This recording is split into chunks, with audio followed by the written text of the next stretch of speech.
Welcome to SicEm365 Radio. And Texas is a team that scores their most points in the fourth quarter. And he's going for the bomb and picked off. Braylon Arnold. He brings it back to the 34-yard line.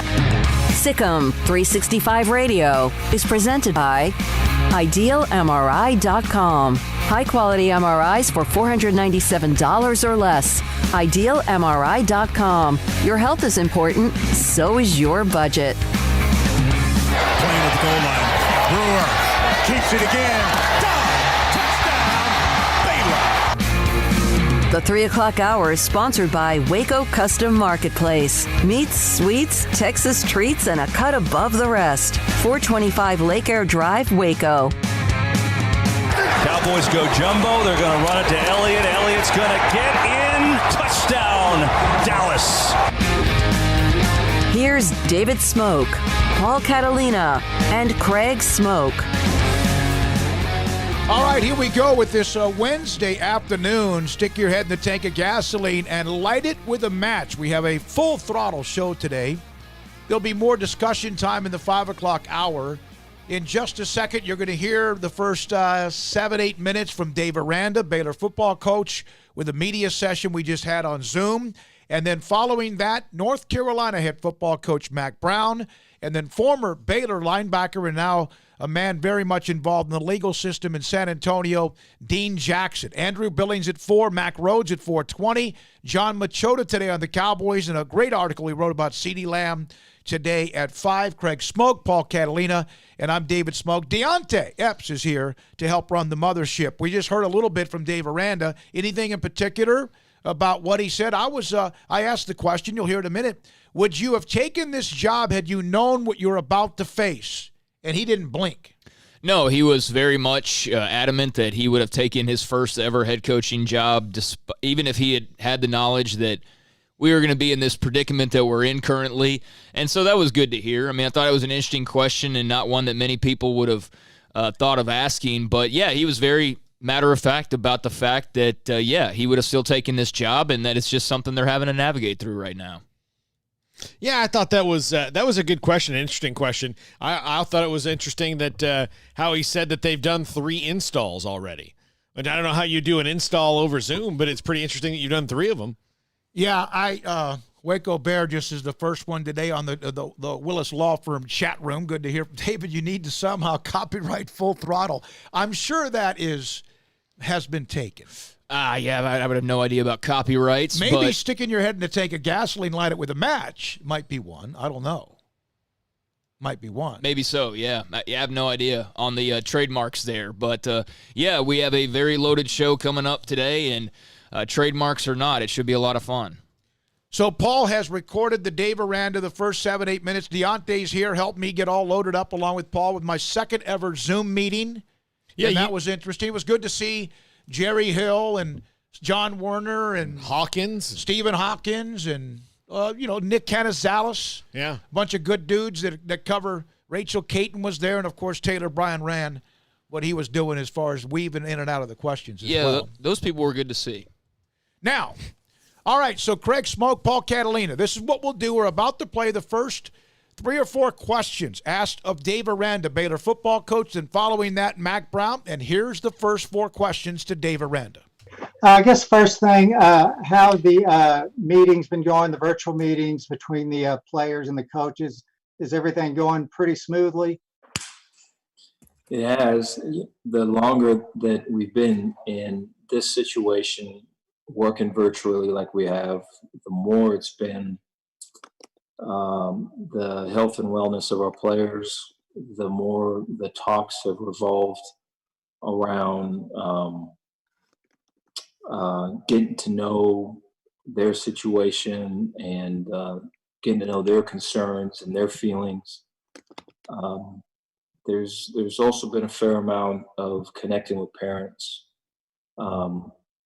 It is filtered away from heavy football. I think initially the thought was when we broke off like this that we would be in in football soon. And, I look back at those times. It's probably kind of ashamed to admit that, but back at that point, I felt that at some point we'd be back in football, and so we were very heavy into the schematic part of it. The longer it's been, the more we've kind of held that back. I think we've gone through the install period 3 times. So our players during this process have been the install cycle 3 different times, whether it's winter, spring, and then quarantine time, I guess.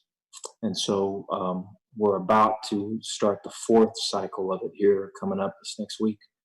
And so I think along with that, kind of concentrating on specific situations. So football installs as it relates to 2-minute to backed up situations, maybe 4-minute situations. Football installs as it relates to 3rd down specific situations. So kind of highlighting it that way, and then still building on us getting to know our players better. Dave, what is the timetable you find yourself working with the most? I've seen college presidents and ADs say June 1st, players back on campus. When you start I know you can't know for certain, but when you start putting these timetables together, are you looking at June 15th? Do you have an August 1st? And do you have different plans that are attached to all those different contingency plans?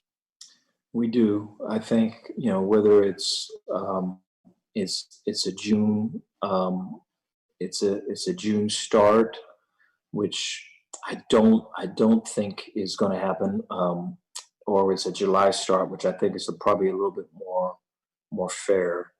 But we do have different plans for those as it goes, and I think a lot of that, it's a moving target. So that the fact that it's so fluid, I think, is challenging from the fact that what this month is going to be has a lot to do with what the next month is. And so when you're figuring that out on the run, there's a right turn that has to be made. You got to hit the brakes and make a left. And so there's some of that, which I think is natural around this time, but we're anticipating a little bit later date. I think a lot of that's still up in the air. I apologize to keep you guys waiting. I was in Big 12 call where just that was being talked about. And so there isn't really a firm idea, and so I think all that's being worked out as we speak. And so having plans for both is the best case, and that's where we're at right now. Dave, thanks for your time today. If you would have known this was going to happen, would you have taken this your first head coaching job? Yes. It's given me the opportunity to know our coaches better. I really feel that, and our players probably better as people. The thing that you don't get is how we respond on the grass, which is in a lot of ways probably the most important thing in terms of knowing your team and knowing who you have, both as teachers and coaches and as athletes. And so, on the off the grass, though, the ability to really connect and to kind of get to know what makes people tick and stuff, I really feel we've put a lot of work into that, and I feel like that's going to pay off here at the end. We were talking, just the other day about, we're meeting with our players, and they are finishing our sentences when we're talking about, hey, on this play, if it's this look, our players can they know that, and they're finishing it for a new group with new offense and new defense. That is rare.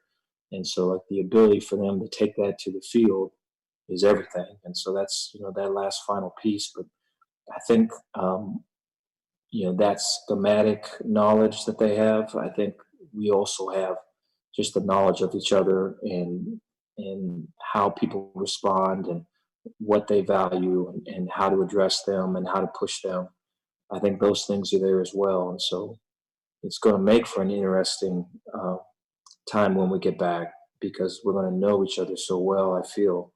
I can't wait. But I guess to answer your question, it has benefited us. There's positive things to it, though you sure miss being out on the field together. Is this the most difficult thing you could ever imagine as in college football has ever faced? I think the moving target is hard. And I think the fact that there's conferences that are trying to work out details that are wide-ranging and fluid, I think, is difficult when there's not an overall this is what we're doing.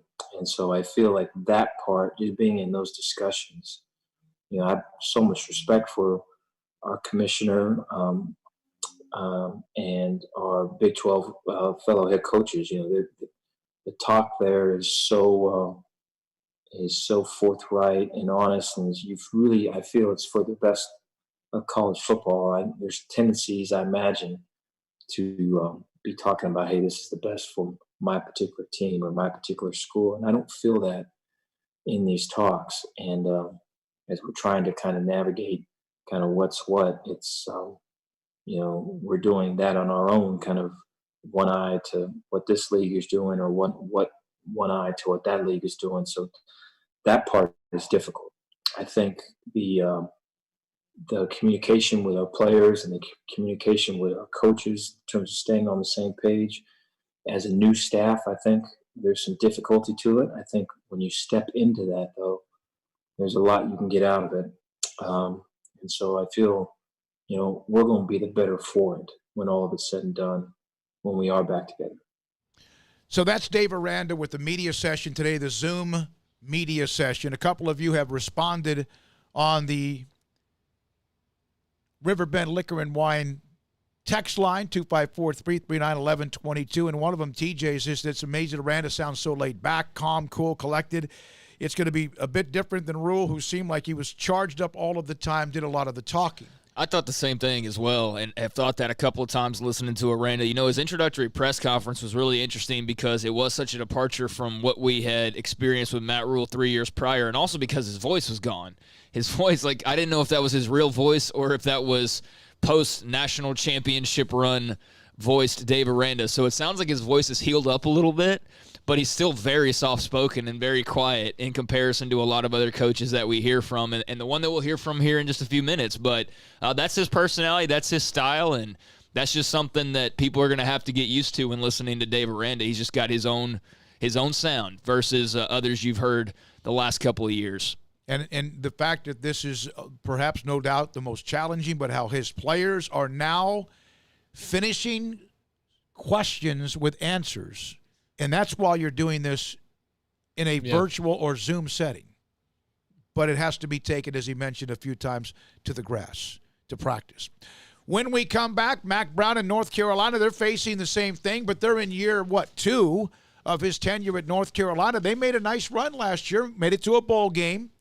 And Mack Brown's been there before. We know what he did at Texas. Mack Brown, head football coach at North Carolina, will join us. He's next on SicEm365 Radio. Got an email and then also a text from Brian Bauer, part of the ownership, the Bauer family at Waco Custom Marketplace, 425 Lake Air Drive. Their drive-thru is now open every weekday, Monday through Friday. Not just Monday, Wednesday, Friday, but now Monday through Friday from 10 a.m. to 6 p.m. Monday through Friday, the drive-thru is open every single weekday from 10 a.m. to 6 p.m. But here's even what's better. Remember how you could call them up and then go get yourself bags and pounds of fresh crawfish? You can do that again. Right now, you can call Waco Custom Marketplace by any time, I think it's by sometime early Thursday afternoon, and order 30-pound bags of fresh crawfish. And they'll have it ready for you the next day. You can pick it up the next day at their location. The drive-thru is on the side and around the back.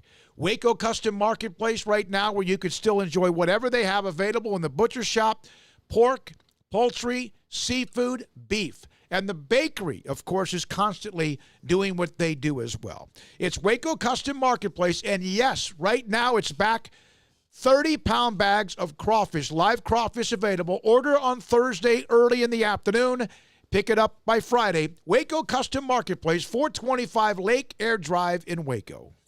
Riverbend Liquor and Wine has their easy-to-access drive-thru open and convenient and clean in-store location on the corner of Lakeshore Drive and North 19th Street in Waco. Riverbend Liquor has the best and most extensive variety of craft beer selections in Waco, with Crown Royal Peach in stock right now and Balcones Whiskey, including single malt, hot still, baby blue, French oak, rye, and brimstone. Riverbend Liquor and Wine, family-owned and operated, and a hidden gem in Waco on Lakeshore Drive and 19th Street. And find out more on Facebook and Instagram. Let Camille Johnson Realtors guide you seamlessly through the process of buying your dream home or selling your current one, commercial, farm and ranch, or residential. Camille Johnson Realtors can smoothly and successfully lead you through any transaction with a team of 24 experienced agents who are excited about serving you. Camille Johnson Realtors services the entire greater Waco area. If you're in the market to buy or sell, contact Camille Johnson Realtors, 104 Midway Center in Woodway, or find them online at www.camillejohnson.com. Camille Johnson Realtors, elegant, charming, warm. Welcome home. We are facing some unique challenges at this time. We want to do our part to support not only our community, but our medical providers who are really overtasked right now. Governor Greg Abbott has required dental offices to postpone all elective dental procedures, but still be available for dental emergencies. At this time, dental emergencies are those that are defined as something that would make somebody consider going to the emergency room for treatment. We're offering to see you at our office Tuesday, Wednesday, and Thursday from 8 to noon, and we will waive all fees. We're doing this to support the community and support the medical system. This will allow the overtasked medical community to focus on the truly needy at this time. In the midst of what seems to be so much gloomy news, we want to send a positive signal of our faith in our community and in each other. We're all in this together. We're all in this together. We are all in this together. We're all in this together. We are all in this together. We're all in this together. We're all in this together. We are all in this together. We're all in this together. We're all in this together. We're all in this together. We're all in this together. We're all in this together. We are all in this together. We're all in this together. We're all in this together. We're all in this together. Thank you and God bless.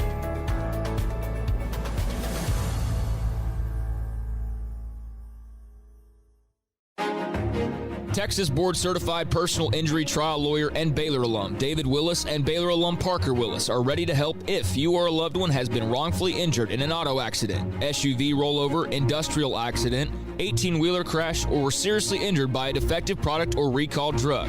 Call them for a confidential and free case consultation at 1-800-GOT-HURT or visit them at texastriallawyer.com, principal office in Houston, Texas.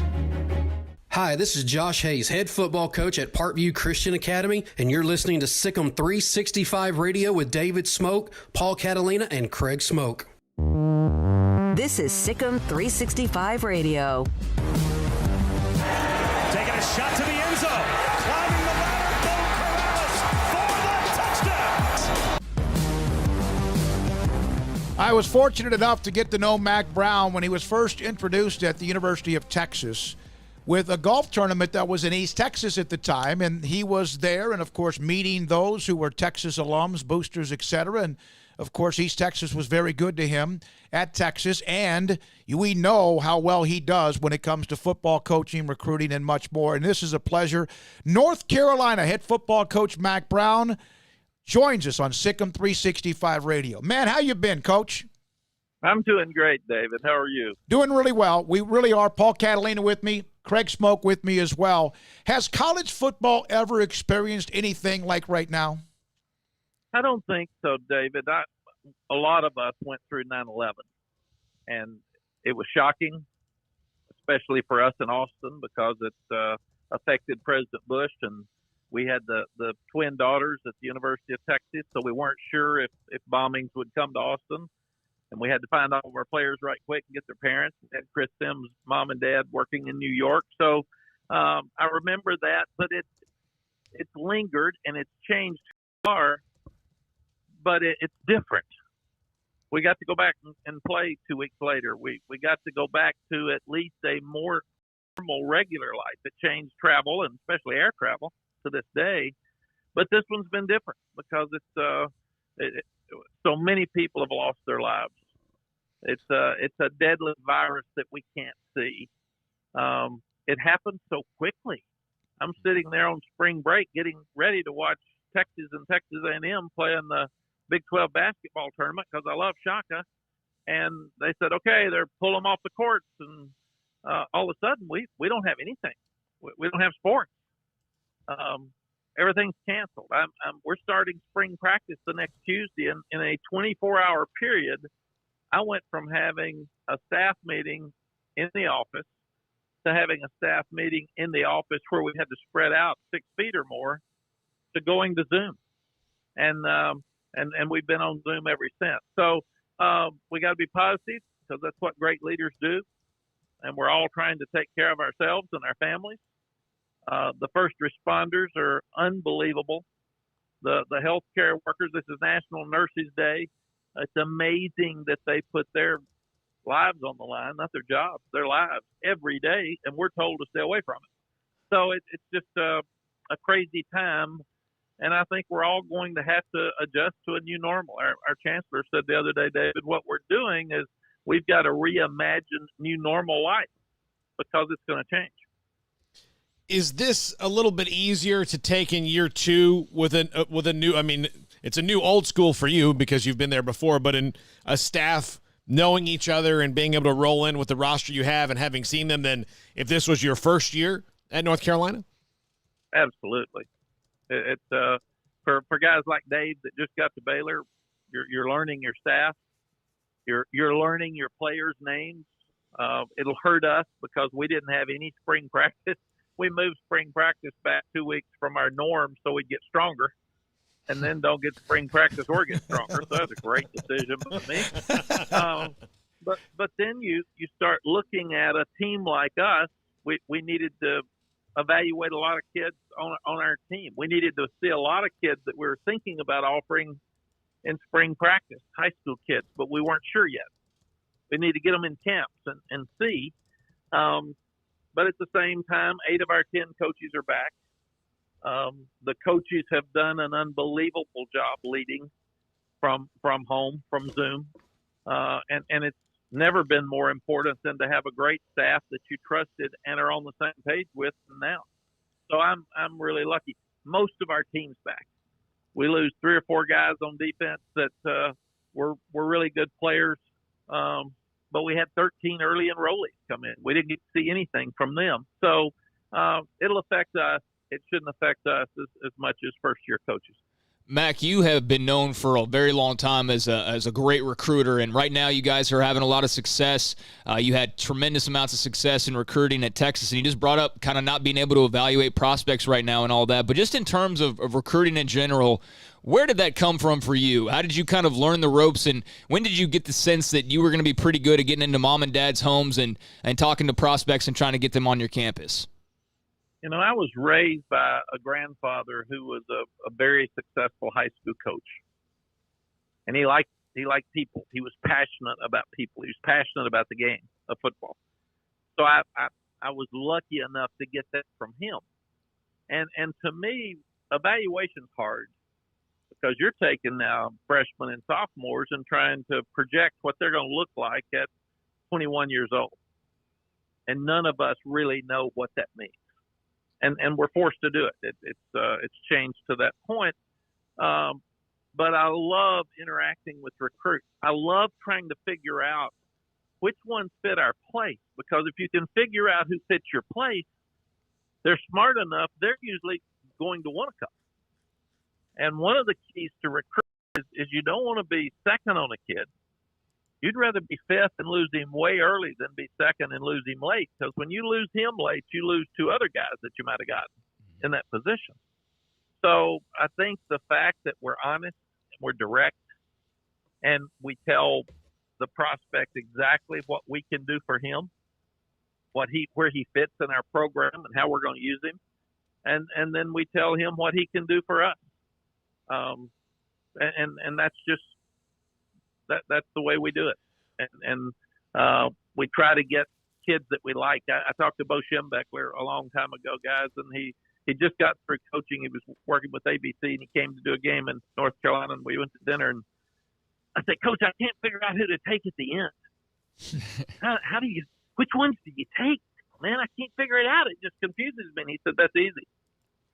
They're all good enough or you wouldn't be recruiting them. He said, take the ones you like. Because if you like them, they're going to like you. And if you don't like them, they're going to know that. They're going to feel that. And they're not going to like you, and they're not going to play hard for you in the fourth quarter. So he says you need to take players who want to please you, and that way you'll end up winning a lot of games late. You obviously have had so much success. One of the first things I was able to, in the background, kind of watch that Rose Bowl, the replay, Southern Cal and Texas, which is perhaps the greatest game, greatest moment in college football history at the end.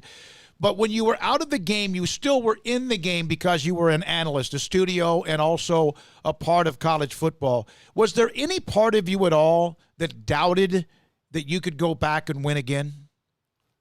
No. It was never in question. The question was, would I? Would I have the opportunity, number one, that I wanted? Because I wasn't going to coach in a place that I didn't think I fit.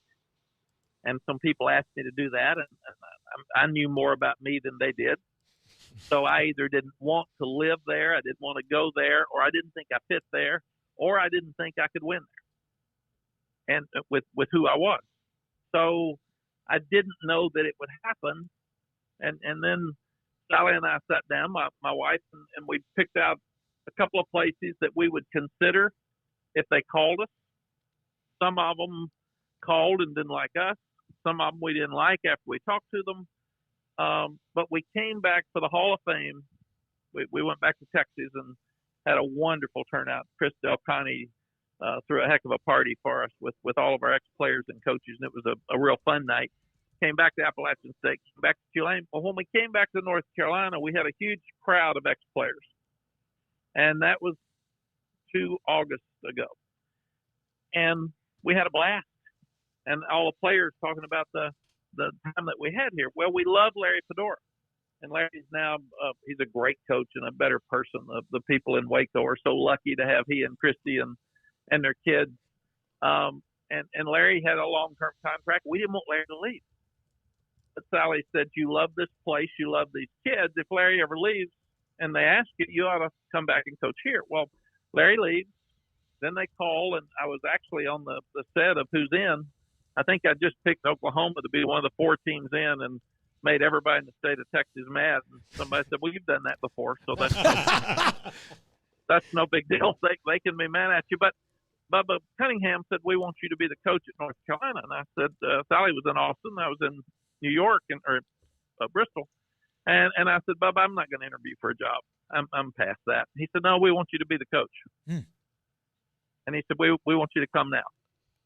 And I said, well, let me ask Sally. And I told him, you didn't win enough games, so that's on you too, Bubba. I mean, this is a whole process. You got to pick it up here and make sure we can have the facilities and the money to win. And I called Sally and I said, she had said I could coach in Hawaii with humor. I could coach in the Bahamas.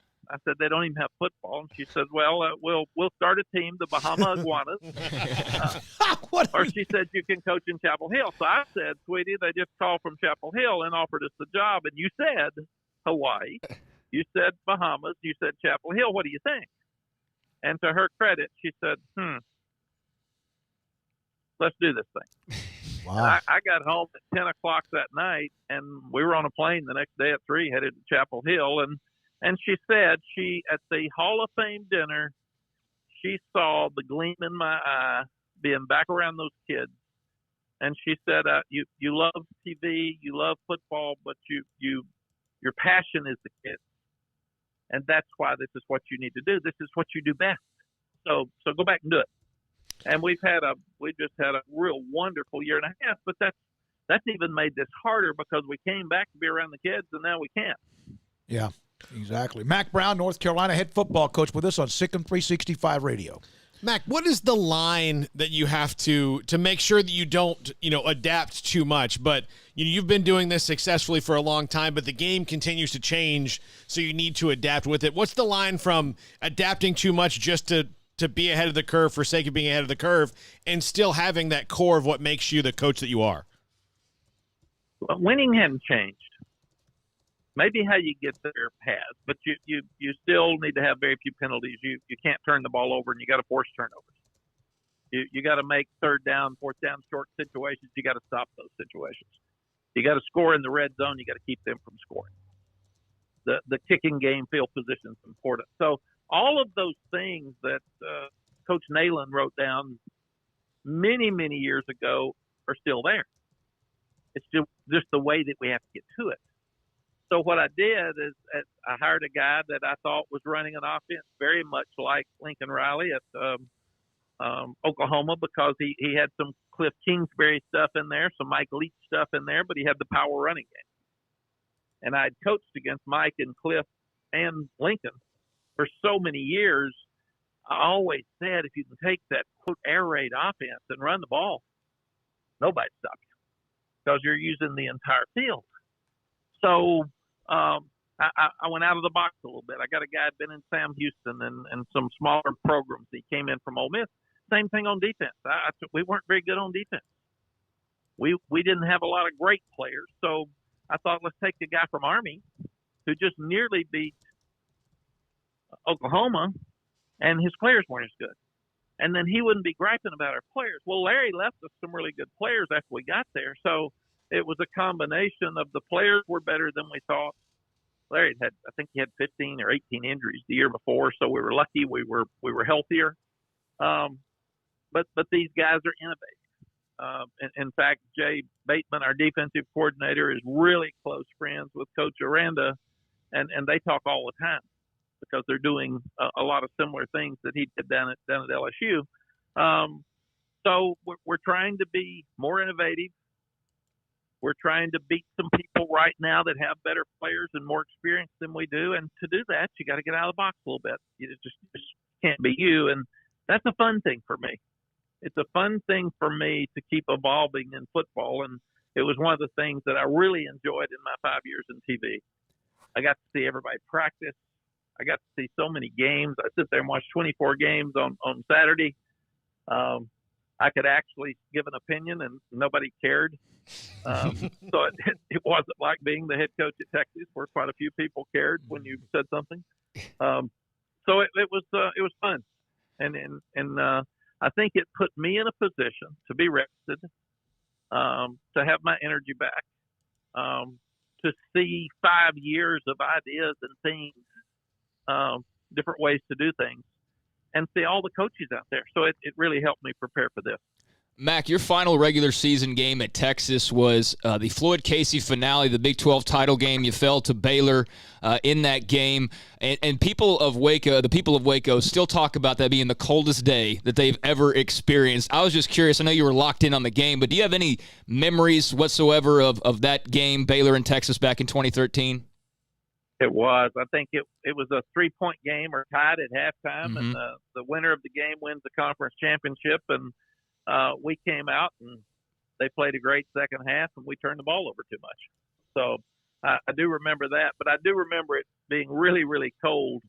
But when you're out there playing for a conference championship, you don't really realize it till the game's over. When you lose, you're much colder than when you win. Yeah, I bet.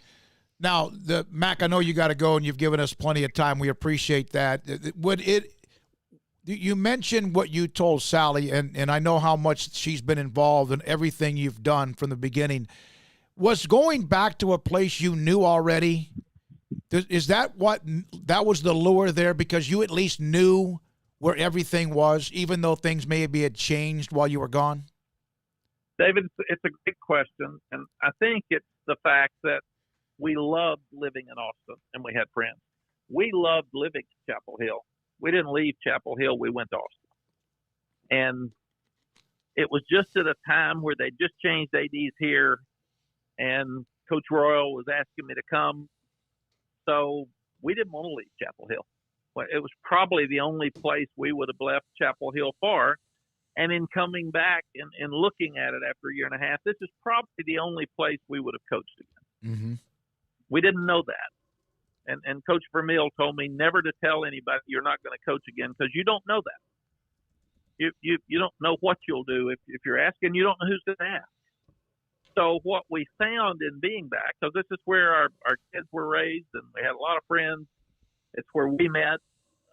We had great success here as we were leaving, and we kept a house in the mountains of North Carolina. So most of the top boosters, we've been around for the last 22 years, and especially the last 5 years. We would go up there in June because I really didn't want to be in Austin during football season and be a distraction for the coaches that were there. So we'd go to the mountains of North Carolina from June to October. So what we found in coming back, David, is not much has changed here. So I know what the university is looking for. I know the top boosters. We just got a huge gift on Monday that's unbelievable for us. We got a $15 million gift back in February for football only. We got one Monday bigger than that one. So people are being so generous. So we were able to rekindle friendships with a lot of people that we love, and then you make new friends. And a lot of the high school coaches are the same, or their sons are coaching, or the dads are the assistants, or are now the old coaches, now the superintendent or the principal or the athletic director. So it has been the easiest move that we could have possibly made. And I think it's mostly because of the success we had when we left and the familiarity that we have with the place. Last question for you, if you don't mind. I know that you have to focus on your program. You mentioned Dave Aranda. He takes over, and then all of a sudden, we just had him. He was on for a Zoom media session about how his players, despite they've had no basic in-person workouts or any kind of drills, are now answering or finishing the questions of coaches on Zoom meetings. How difficult would it be? And your thoughts about him, his first head coaching job, following what Matt Rhule did at Baylor? Yeah, well, Matt Rhule is one of my favorites, and not just because of Baylor.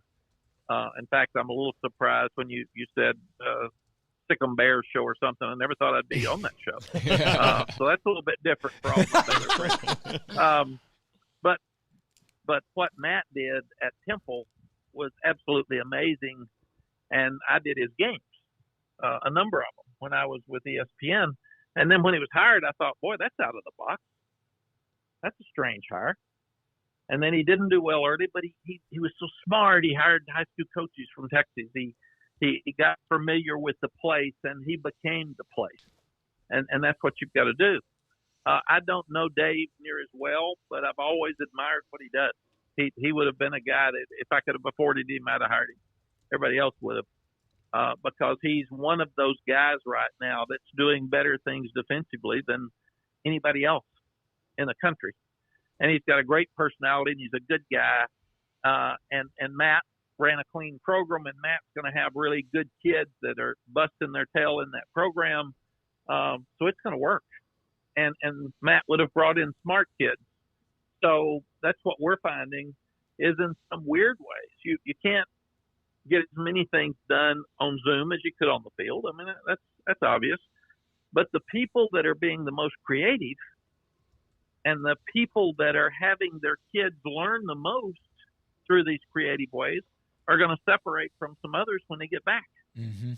And that's why this is so important right now. We're having meetings with our players that probably having better meetings right now than we would have had if they were in school. And we're having all of our offense meet together. You didn't do that as much when you were there. We're having more time with our offensive coaches just to study. In fact, we're having to be careful that we don't start making up new things and put too much in because we've got so much free time. So I do think that we're all going to learn on the backside of this horrible time. We're all going to learn how to do some things better and communicate via Zoom. Remote is going to be a way. Maybe we won't have to spend as much time in the office as we crazy coaches have done all of our lives. Maybe we won't have to have the kids come back for a meeting at the office when you can get them on Zoom and talk to them from their apartments about a practice situation that came up.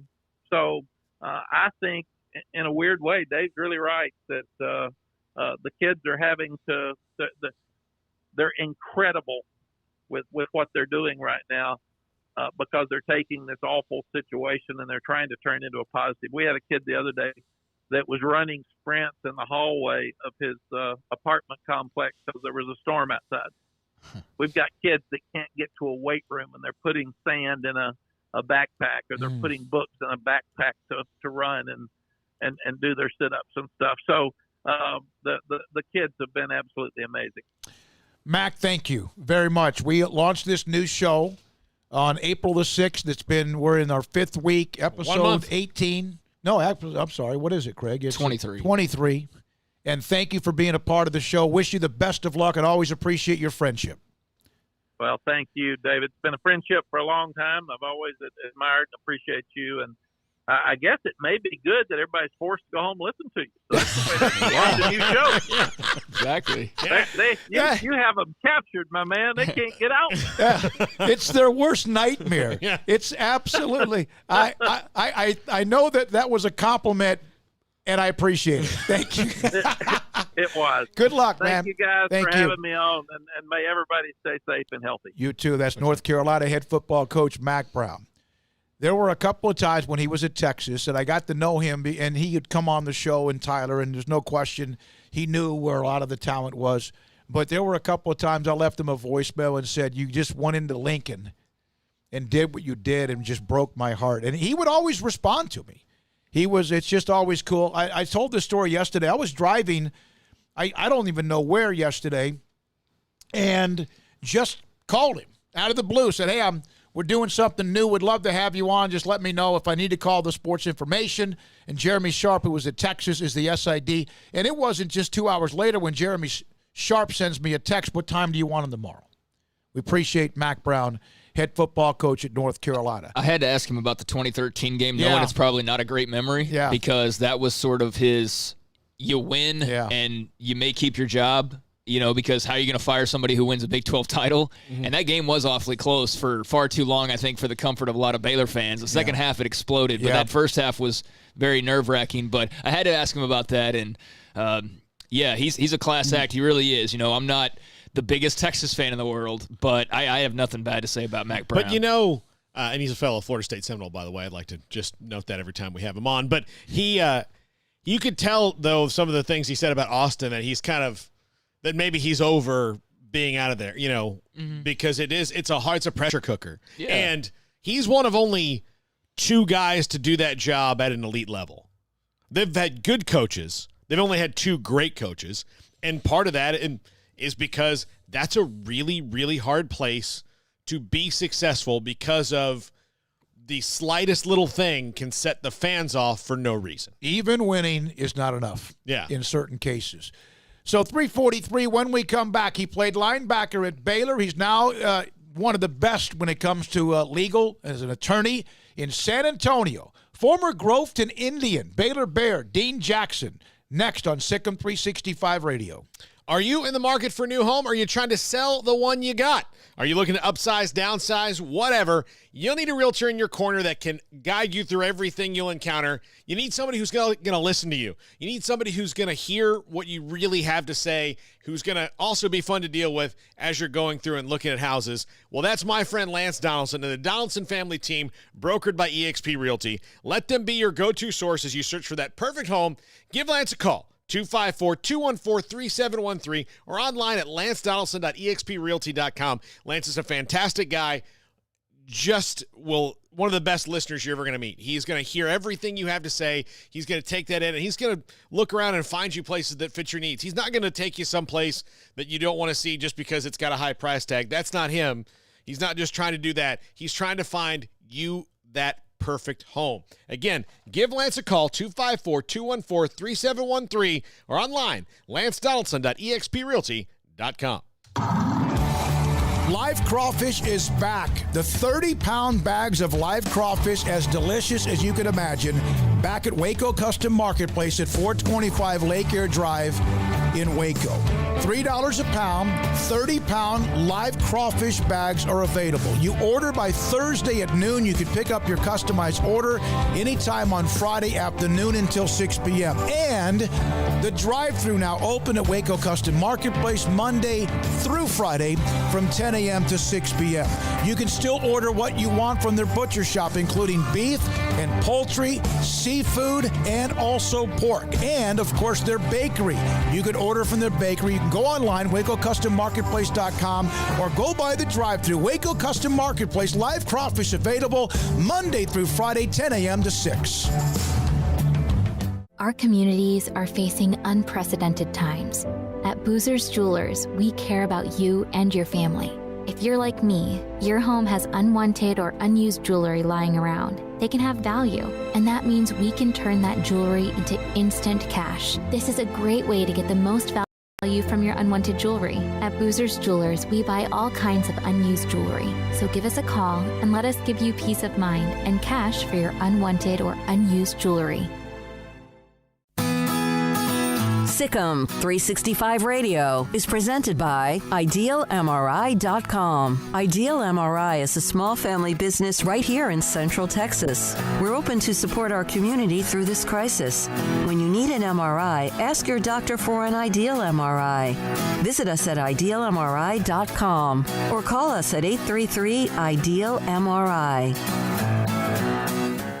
One size fits all. That may be all right for an adjustable belt or cheap sunglasses, but when it comes to your financial needs, no one wants a one-size-fits-all strategy. Ben Erlinson, your Edward Jones financial advisor, knows that his most important goals are yours. That's why he takes the time to understand your needs, knowing you. That's how Edward Jones makes sense of investing. Ben Erlinson, 100 North 6th Street in Waco, 254-759-8533. Edward Jones, member SIPC.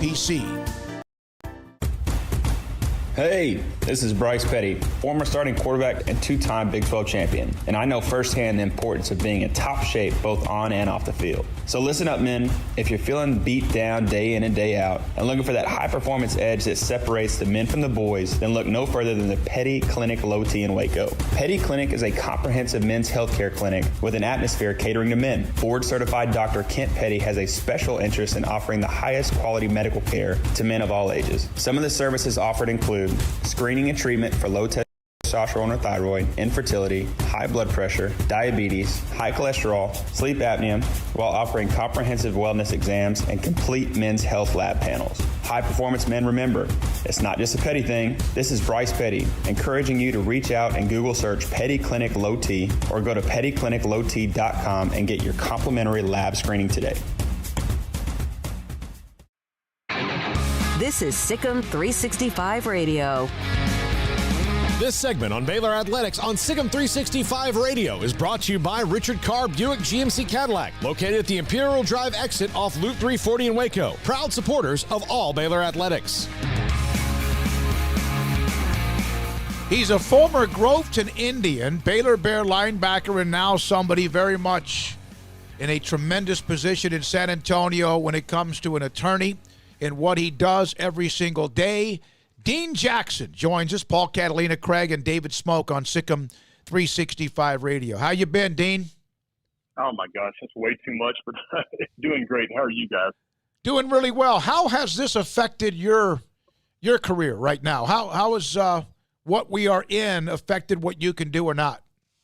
In all honesty, I think this COVID-19 has completely affected the way that we're going to practice law for the rest of my life, at least. We're doing things remotely, figuring out how we can communicate with our clients, our staff on a daily basis and on a regular and continuous basis in order to effectively serve our clients. It is truly going to impact the way that we do things in the legal field from here on out, as far as my lifespan is concerned. Have you had to go to court at all during this 8 weeks now? I have not. I've had some Zoom hearings, but other than that, and I've also had some depositions by Zoom. And what's funny is you have to have your client in one, and you have to be in another room, or you have to effectively sit 6 feet apart in our conference room, and then you get reverb, which doesn't really translate to what you're trying to do, because it's just difficult. But you know what? We're finding a way to deal with it, and we're finding a way to get through this. And quite frankly, Paul, I'm going to tell you, I hope it doesn't go back to the way it was, because I can be so productive and get so much stuff done between 5 o'clock in the morning to 8. And normally, you're taking the kids to school, because I have an 11-year-old Jet, and I have a daughter who's 15 years old, Kate. And we're dropping off at school, and we're spending time driving, and we're not working, or we're not spending family time together. Let me tell you this. And I grew up in a small town, as you know, in Groveton, Texas, has 1,000 people, and quite frankly, I don't know who in the hell they're counting. But they're all Horace family. They're all a part of the Horace family. Hey, that's exactly right. You got Michael Horace. Yeah, that's right. Or Rodney Thomas. I mean, you guys remember him, right? Oh yeah. Oh yeah. Yeah. Well, he's one of the best, and was one of the best. Sorry. And I had to drive down my road to my cul-de-sac. I had to blow my horn to get kids out of the road. Look, I haven't had to do that in forever in San Antonio. And now you have these kids that are running around and throwing football to baseball. You know why? Because they can keep 6 foot apart, and that's okay. You throw a baseball 6 foot, you throw a football 6 foot, hey, you can be friends. And it was so refreshing to see that, because I've not seen that since I've been here. And there's good things that are going to come out of this. There truly are. And you see the good in people too. You see people helping people. You see kids walk across the street, your neighbors you've never met. People aren't honking anymore. So I mean, there's going to be great things that come out of this. I know it's a difficult time, but we're really going to, as a nation, we're going to see good come out of this, and I believe that with all my heart. You mentioned Rodney Thomas, and obviously I want to speak about your time at Baylor and many of that as well. But he is, I mean, those 2 years back to back 16-0, and I don't know this because I can't remember. Because you were at Baylor a few years later, were you at all connected in '90? Were you there yet? Were you playing yet? What's the timeline with you? Because Groveton still had success after that. Played on the state. I played on 2 state championship teams. Okay. My sophomore year, I was the starting inside linebacker, starting tight end. Rodney was the starting tailback. Off of that team, Paul, we had, and I'm telling you this because I graduated with 42 kids. I doubt that Rodney and his class graduated with many more kids than I did. And I can tell you this, we probably had 14 kids that actually played. And off of that team, we had 6 kids get Division I scholarships. That's unbelievable. Hey, Craig, let that resonate for a minute, because think about that. I mean, the ratio of that getting Division I scholarships, and I can name them off right now. You got Gerald Farley, yep, Charles Cockrell, me, Anthony Washington, and who was the kid that played at Oklahoma, or was that later on? He was he might have been earlier or later on. No, that's Gerald Farley. Yeah. Okay. And, yeah. And I know where you're going with that. So so you had Gerald, me, Charles, Anthony. You had Clifford Moore, and there's one other, and I can't think of him. Anyway, so we were beating people to the point that the opposing head coach would come across the field and would say, "We just want to do soccer time." Yeah, I think it was somebody 80 something to nothing. It was that dominant. We're talking to Dean Jackson. He played at Groveton, also with the Baylor football team, and was a part of the 1990s All-Decade Team linebacker on SicEm365 Radio. Dean, you were there right at the switch of the Southwest Conference to the Southwest Conference. We had Khalif Muhammad, the same thing. Was that strange to go through that? Okay. Can I take you through an interview, please? So I was on an interview with I forget whatever stupid newspaper it was from Nebraska, but they called down and I have to do this telephonic interview. And so they said, "Is it hard going from the Southwest Conference to the Big 12. I said, okay, well, let's juxtapose Rice, TCU, Houston, and let's throw in two of the best running attacks in the history of the game. So, so then you throw in Colorado, you throw in Nebraska, and then they're wondering why to go from the 5th ranked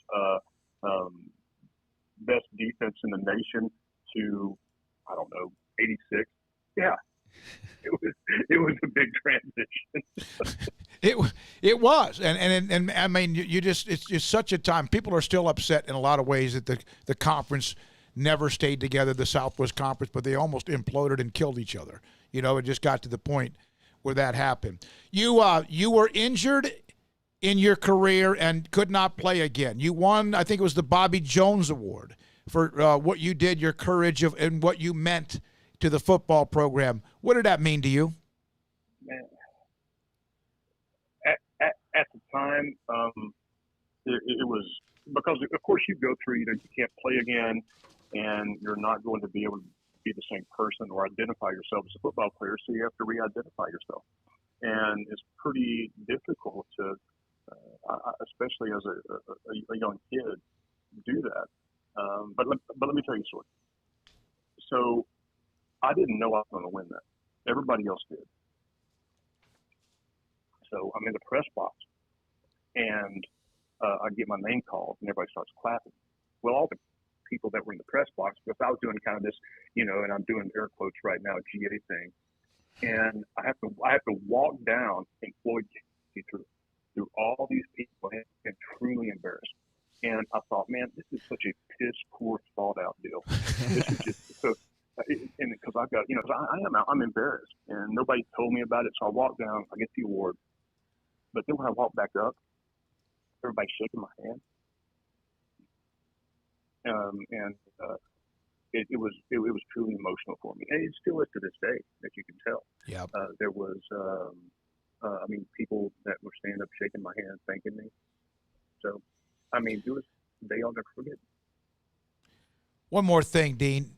We had earlier today, there was a 2:30 Zoom presser with Dave Aranda, who, as you know, took over the program. Matt Rule was there, 17, 18, and 19, took the job in the NFL. Your thoughts, have you seen Baylor this last decade winning Big 12 titles, hitting the dark clouds, and obviously a very difficult time trying to get back to relevance and competing for a Big 12 title, and what you think of Dave Aranda and what you think of just Baylor the last few years? Okay.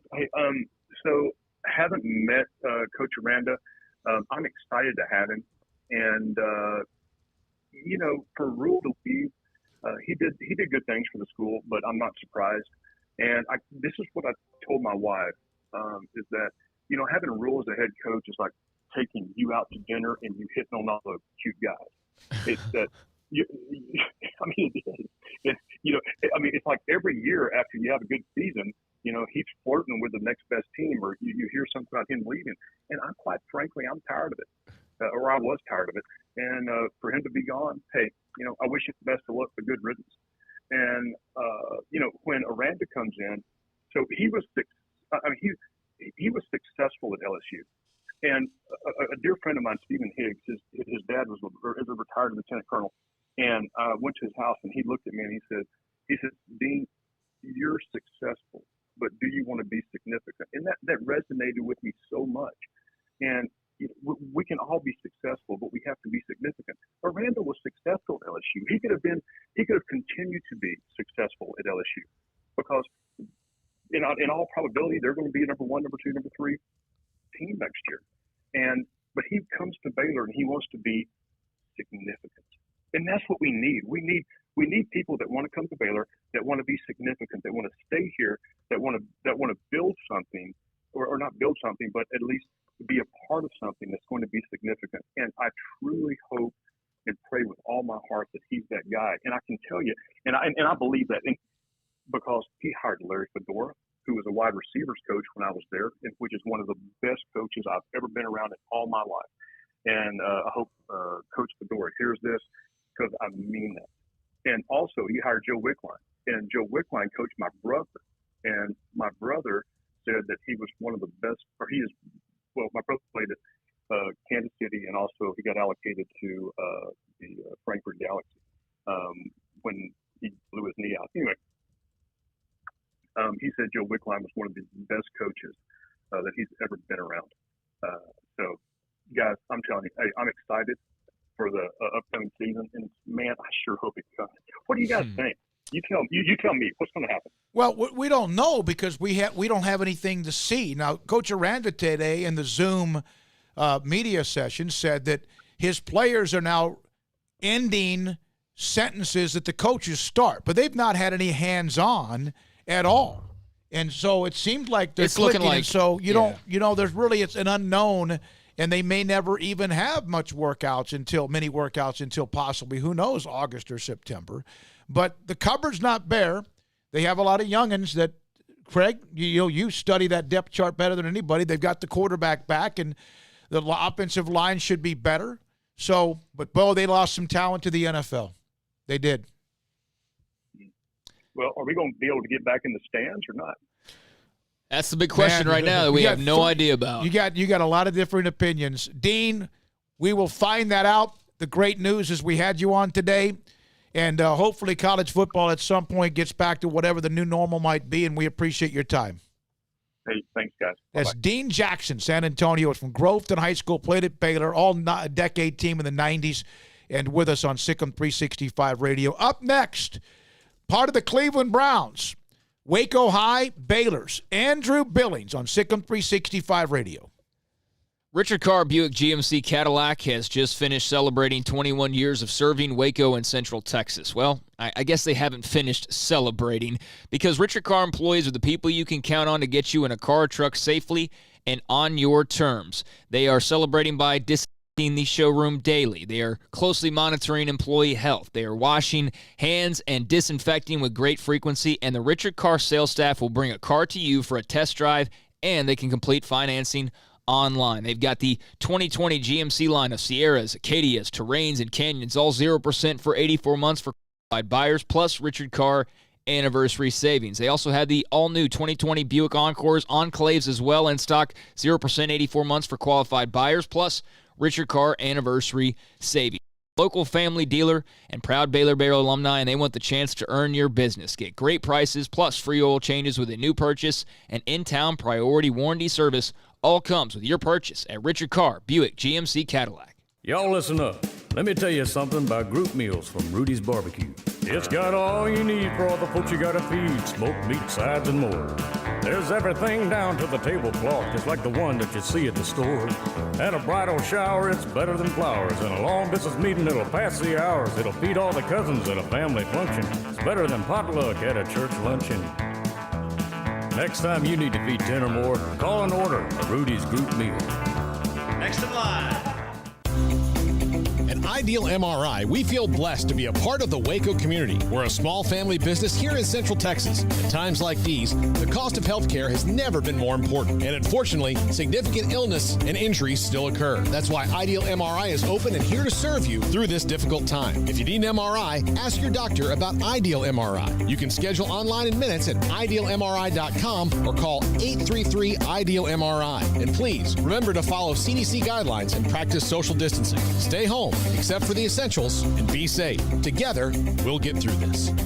Hi, this is Brad Talbert, head football coach at Holland High School, and you're listening to SicEm365 Radio with David Smoke, Paul Catalina, and Greg Smoke.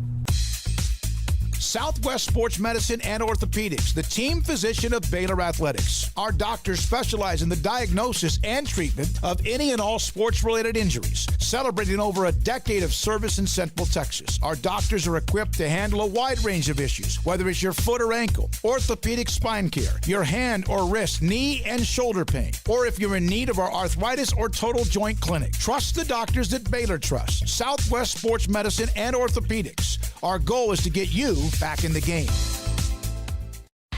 This is Waco, and this is Boozer's Jewelers. When locals want luxurious jewelry and at a competitive price, they come here. This is Brad Boozer. He's the owner of Boozer's Jewelers.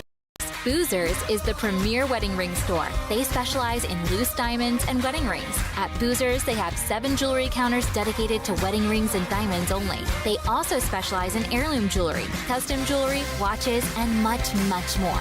So what are you waiting for? Stop on in today and discover why the locals trust Boozers for their jewelry.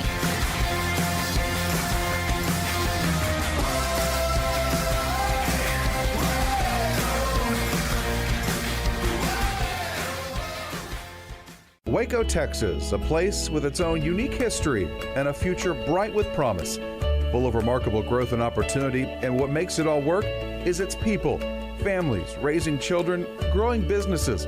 Wacoans are hardworking with a passion for what's next, and we're proud to be from here, helping Waco to grow and prosper. We are the First National Bank of Central Texas. Familiar faces making local decisions. Member FDIC, an equal housing lender. This is SicEm365 Radio. The 4 o'clock hour is sponsored by Boozers Jewelers, the wedding ring store, specializing in custom jewelry and repair, all in-house. And it's Brewer keeping it to the outside. Brewer lays the shoulder, dive, touchdown, Bears. SicEm365 Radio is presented by IdealMRI.com. Your health is important, so is your budget. Here's David Smoke, Paul Catalina, and Craig Smoke. Thanks to Mack Brown, Dave Aranda for the first hour. And then also thanks as well to Dean Jackson, former Baylor linebacker. We'll hear from A.D. Mack Rhoades in a moment, but we're now joined by former Waco High great, Baylor All-American defensive lineman Andrew Billings joins us on SicEm365 with Craig Smoke, Paul Catalina, and I'm David Smoke. Well, we do this a lot because we haven't seen you in a while, and of course, with the way things are, we haven't seen a lot of people. Andrew Billings, how you doing? Where are you? I know I'm now part of the Cleveland Browns, but where have you been hanging out? Yeah, I'm doing pretty good. I'm still in northern Kentucky, though. So you're a guy who lifts a lot of weights, Andrew. We've known you since you were just a wee 275-pound defensive tackle at Waco High. But how are you keeping up with the strength training that you're used to outside of, all these things? Yeah, I mean, you just try to replicate what you know and what you have, information that the team sends you, and you just try to find a field really and just replicate it. As far as weight rooms, there not many weight rooms open, so just try to get some weight equipment basically shipped in and use that. Try to create your own program, I guess, from your head and from some information. Andrew, now being a member of the Browns, just what was the process like for you making not a very long trip from where you were previously, but what was that experience like for you and just changing teams up? It's a pretty unique experience. It's actually very exciting, but very nerve-wracking. Especially in times like this. But so far, it's been pretty well. Our team guys are meeting up on Zoom and stuff and installing things every day. So it's everything's. I think it's running just as smooth as it possibly can, given the situation. You play a position that statistically is sometimes hard to measure, especially depending on what defense you're in as a defensive tackle. But that's the way it always. You get tackles for losses and sacks or whatever. But it's you have to be very unselfish to play that position. How difficult is that? Honestly, during a game, it's not that difficult. It's just you got to find what to take pride in. Is it the tackle for losses, which everybody does love, and the sacks, which are always great. But it's also just taking pride in the fact you're not getting moved off the line. You're taking double teams up, and then when you really watch the film and you watch the defense flow together, then it really can be appreciated. Seeing the linebackers flow over top and all that, and just how everything fits and how it kind of evolves around the center of the defense. You are with a franchise that's trying to kind of reinvent itself in Cleveland. Obviously, you haven't spent much time there, but is it exciting to be a part of a team that is, in the last couple of years have made tons of moves to try to reshape who they are and win some games in the NFL? Yeah, I think it's just always exciting to be on a team that's building like this, exploring the potential in different areas. And I'm happy to be a part of it, and, everybody's coming together this year to see what we can do together. first time with the new coaching staff and a lot of new pieces put in. So it'll be very interesting to see.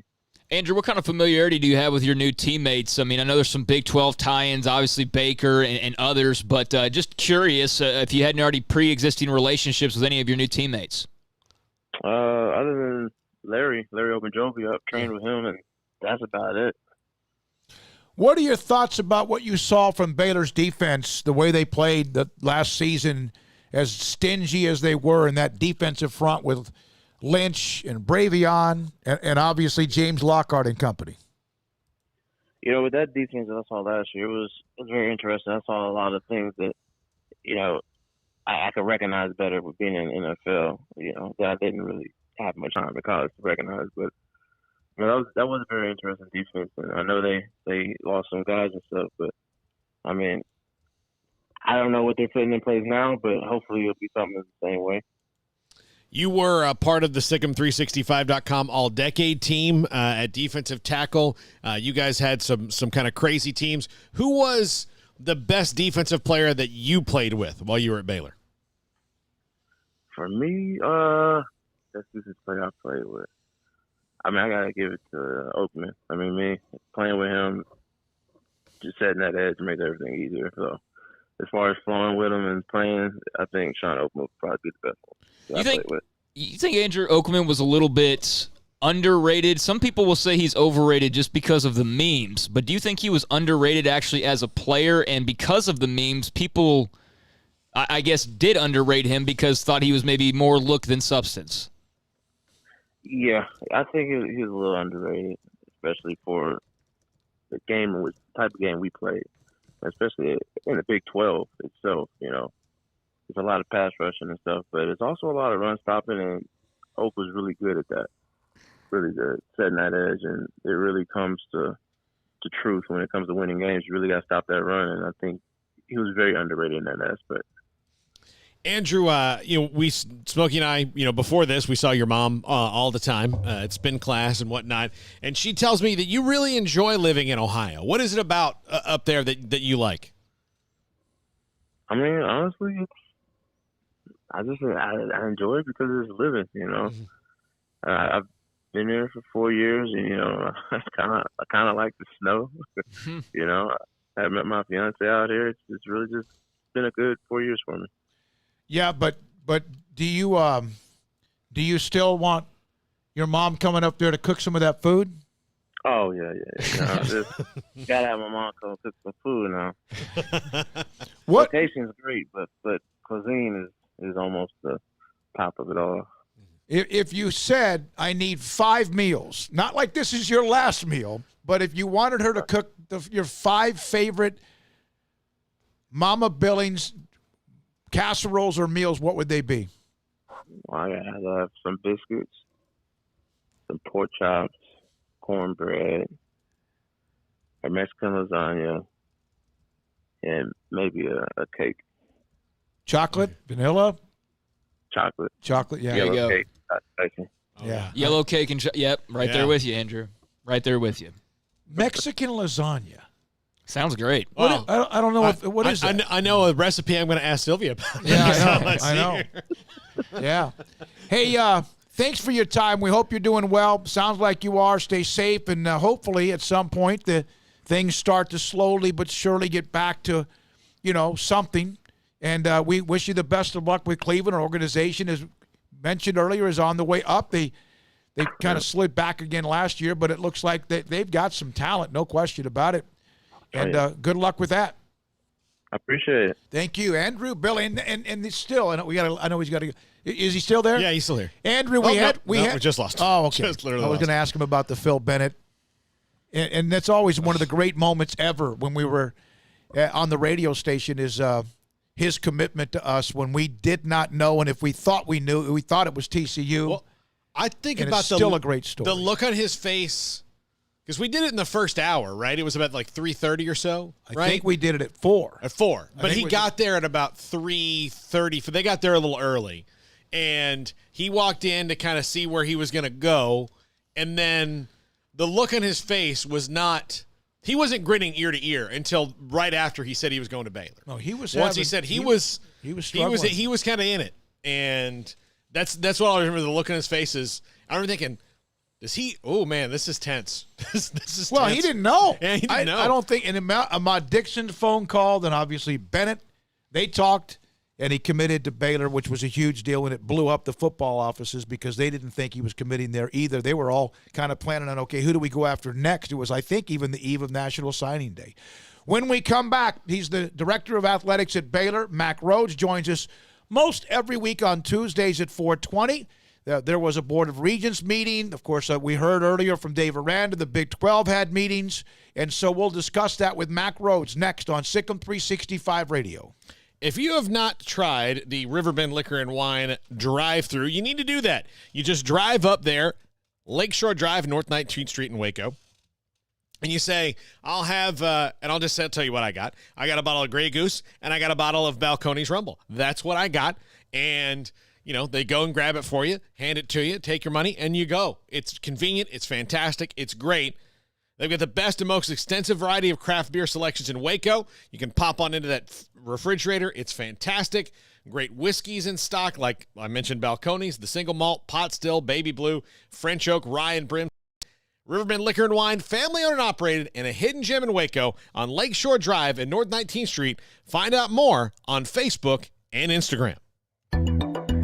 It takes time to reach goals. It's a truth that applies to more than sports. It goes for your financial goals as well. You work hard for your money, and you deserve an investment strategy that lines up with your game plan. And Tom Albers, your Edward Jones financial advisor, can help. If your financial investments aren't putting forth the effort you desire, stop by today for a financial review. Tom Albers, 4301 Lakeshore Drive, 254-776-7605. Edward Jones, member SIPC. Hi, this is Luke Howard, head football coach at Gatesville High School. You're listening to SicEm365 Radio with David Smoke, Paul Catalina, and Craig Smoke. Ideal MRI is a small family business right here in Central Texas. We are open to support our community through this crisis. When you need an MRI, ask your doctor for an Ideal MRI. Visit us at idealmri.com or call us at 833-IDEAL-MRI. Dr. Kent Petty wants you to be the highest performance man you want to be. Are you sluggish, lack energy? Do you suffer from low sex drive? Petty Clinic Low T offers discounted comprehensive lab work to check on your various levels that can make a difference. It's not only time for you to be the man you want to be with higher energy and stamina and improved sex drive, but also the healthiest and high performance man. Screening for cardiac heart disease risk, EKG, cholesterol panel, blood pressure monitoring, testosterone or growth hormone deficiency, male infertility, hepatitis C, and prostate cancer screening. Petty Clinic Low T offers replacement therapy for testosterone or growth hormones, weight management therapy, and nutritional advice. It's not only time for you to be the man you want to be with higher energy, stamina, and improved sex drive, but the healthiest and highest performance man. PettyClinicLowT.com, PettyClinicLowT.com on Old Hewitt Road, just off Highway 84 in Woodway. PettyClinicLowT.com. Let Camille Johnson Realtors guide you seamlessly through the process of buying your dream home or selling your current one, commercial, farm and ranch, or residential. Camille Johnson Realtors can smoothly and successfully lead you through any transaction with a team of 24 experienced agents who are excited about serving you. Camille Johnson Realtors services the entire greater Waco area. If you're in the market to buy or sell, contact Camille Johnson Realtors, 104 Midway Center in Woodway, or find them online at www.camillejohnson.com. Camille Johnson Realtors, elegant, charming, warm. Welcome home. I hate my job, but I don't mind getting up in the morning. I dread each day, but I can't wait to get out of bed. You ask me why, and what I'll say to you is true. Well, you can get breakfast tacos at Rudy's Barbecue. Scrambled eggs and brisket, they ain't fooling around. Salsa drap, son, they're the best in town. Barbecue for breakfast, yes, it's true. Put a smile on your morning at Rudy's Barbecue. Next in line. Welcome back to SicEm365 Radio. Our weekly segment with Baylor Director of Athletics Mack Rhoades is brought to you by Edward Jones Investments Brokers, Tom Albers, Brad Wilson, and Ben Erlinson. Edward Jones, making sense of investing.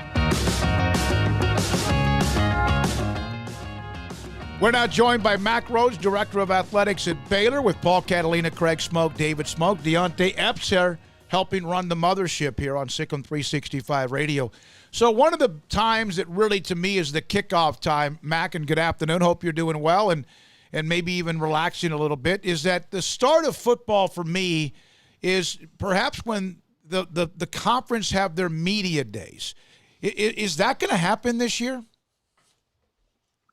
The conference media days will happen, but in what form or fashion? And I certainly wouldn't be surprised to see it done virtually. And again, because there's so much preparation and planning going into it, you have to start thinking about it now. And so my gut would be that it's going to be virtual. If some things change and, we can, pivot last minute, then potentially do so. But I think that's where it's headed. Mack, is the fact that states are starting these multi-phase rollouts of opening things back up, giving you and other athletic directors some confidence that there could be a return to normalcy and maybe even just a slight delay of the season if there is one? Yeah, I mean, it certainly provides some optimism and, just within our discussions, right? I think we feel good about,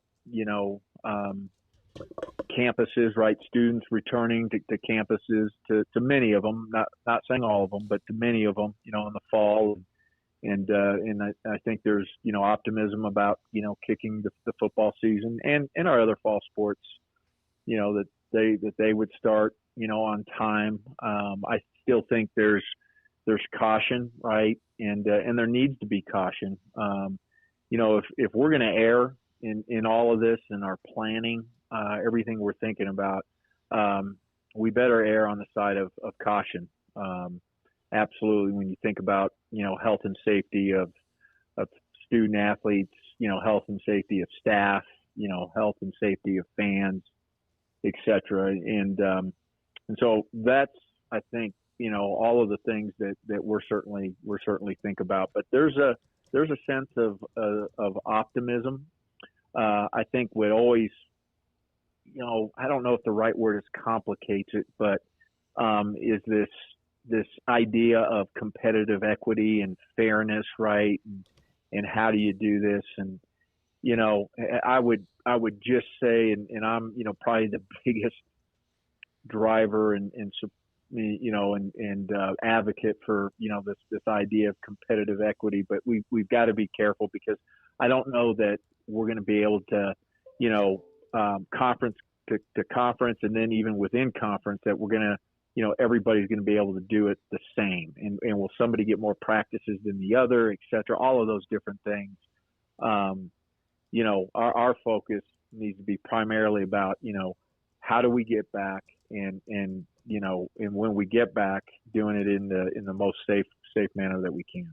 Mack, I know you may not be able to answer this right now, but because some states are on different timelines, how problematic could you see that becoming? And do you see a scenario where there could be some conferences that have a green light or feel okay moving forward while others don't, and they would be allowed to move forward? Or do you think this is more like the NFL where if one can't play, then nobody can play?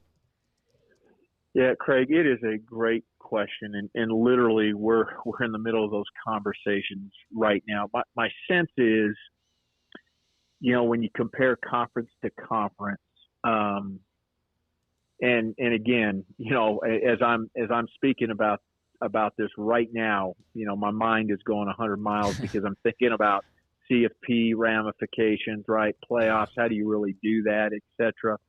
But my sense, at least right now, and this could, and I want to put the disclaimer out there, this could change immediately, that I don't know that conferences necessarily want to hold back another conference. If we're ready to go and, all 10 states are ready to go, then we're going to go. And,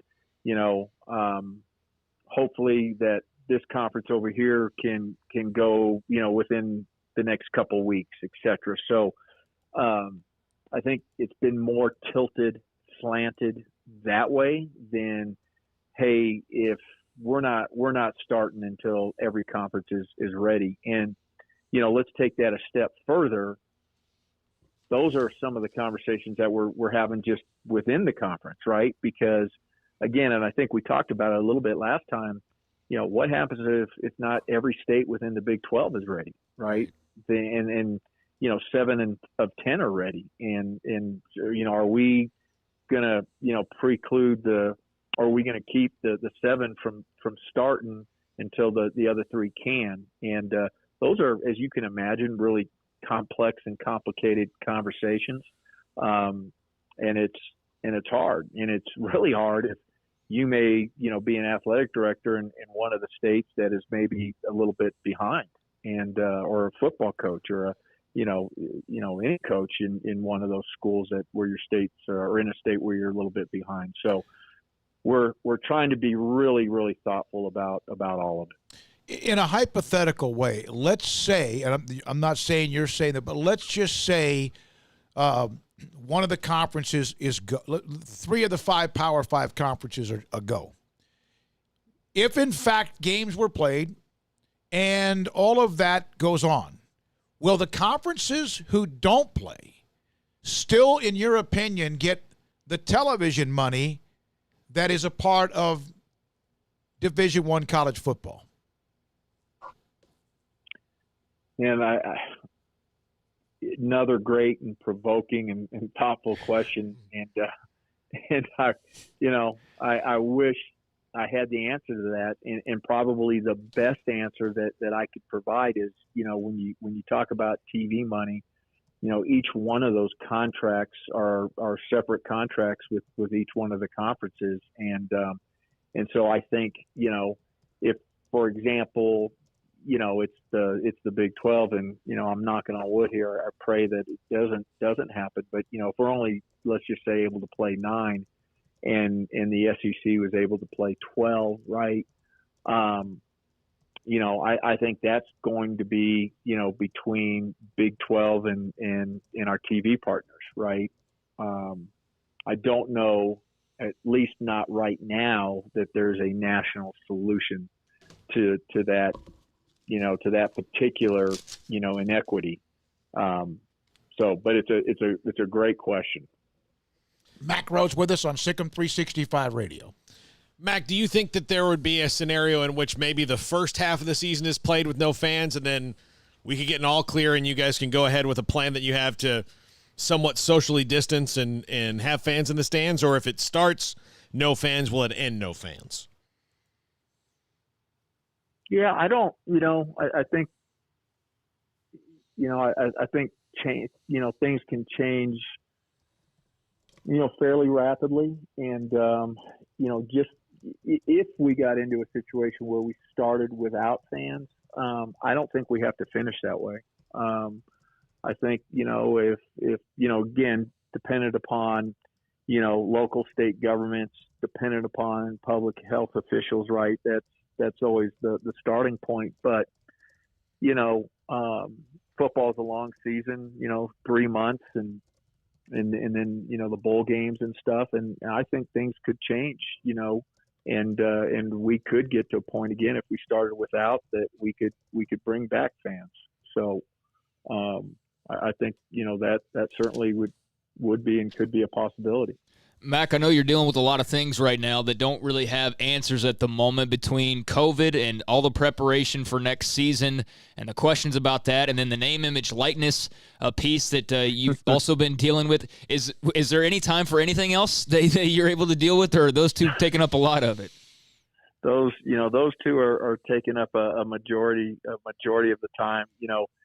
I was kind of laughing the other day, and I know we don't have much time, but I was, as we started entering into this COVID-19, right, virtual, right, I had a list of all of the things and presented it to the executive team. Hey, with this time, right, without the day-to-day everything going on, man, what an unbelievable opportunity we have to tackle these 10 things, man.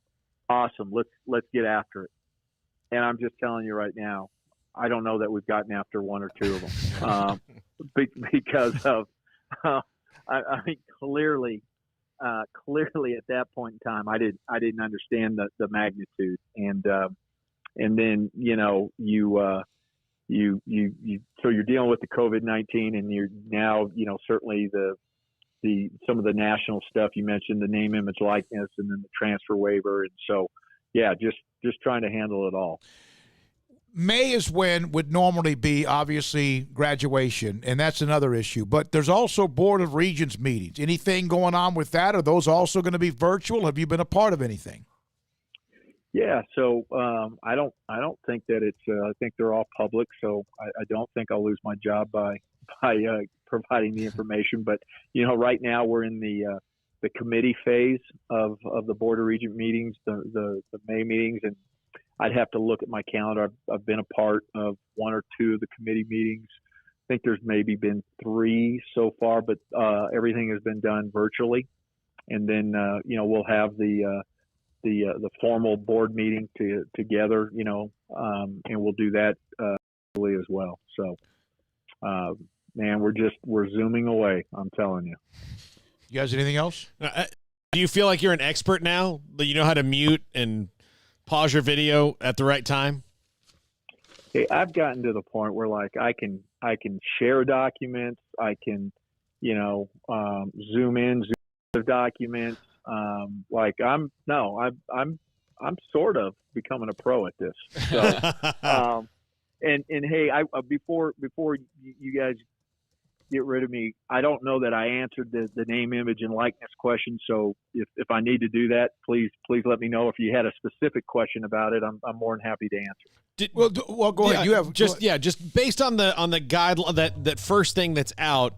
That seems to be like very early on. Did that provide any kind of real direction for what you guys are going to do, or is that too early to say?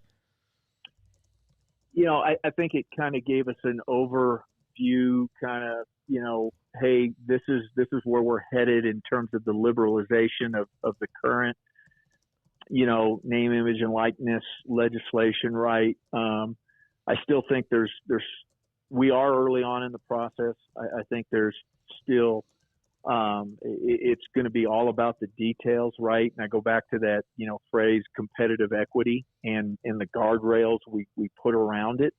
You think about the name, image, and likeness, and there's a lot of components to it, but the big 4 are, autographs, personal appearances, jersey sales, right? Video games, and there's a lot more, but this idea of the guardrails and trying to make sure that we don't create this inequity when it comes to the recruitment of student athletes. And I think Baylor will fare well. I think we'll fare really well, but I'm worried, about just the intercollegiate athletic enterprise as a whole. And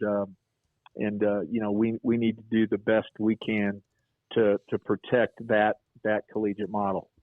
That's it. Yep. Mack, I hope you get it. So I know it's hard, but I hope you're getting some downtime as well. And are you still running? Still running. And hey, I appreciate you all. And you know what? I feel terrible that I can't provide more specific answers. I certainly would if I could, but we're learning every day, and I think every day we're getting one step closer to clarity.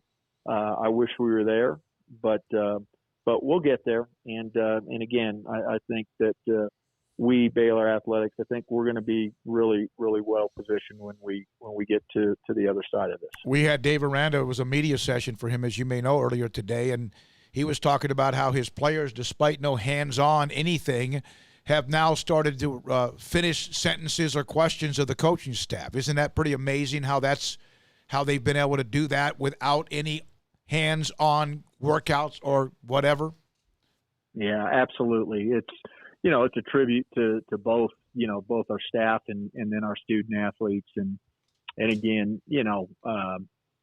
haven't played any games yet, but just have been so impressed and at great peace with Coach Aranda and the staff and the way they're managing all of this. And hey, all of our coaches, right?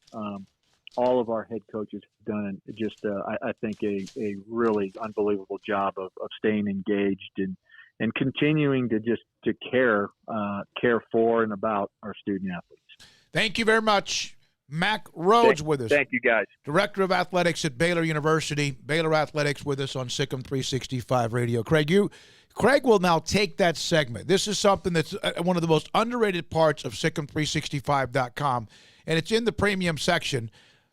But he will now take some of these interviews we do and transcribe them.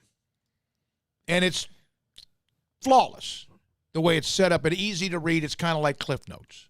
Yeah, that's kind of the point of it is to have Cliff Notes for people who don't have the time to listen as much as maybe they would like to, and they miss out on a Mack Rhoades segment, for example, but want to know the nuts and bolts of what he had to say. Well, if you're a premium member over at SicEm365.com, in addition to all of the recruiting news and scuttlebutt, changes to staff when that comes about in various sports. I mean, all the inside info that you want to hear about and talk about with fellow Baylor fans, they have all of that on the premium side of things if you sign up, but also a lot of transcribed interviews like Mack Rhoades each week, like Dave Aranda typically anytime that he talks, and then since we've launched this show, I've been transcribing a lot of the players that we've had on as well. So I think I've got like 3 or 4 of those to do tonight that I'll have up for those interested, and it kind of stinks that Mack doesn't have the ability right now to have answers, but that's everybody. Nobody has answers right now, and at least he's doing it. Yeah, and he's trying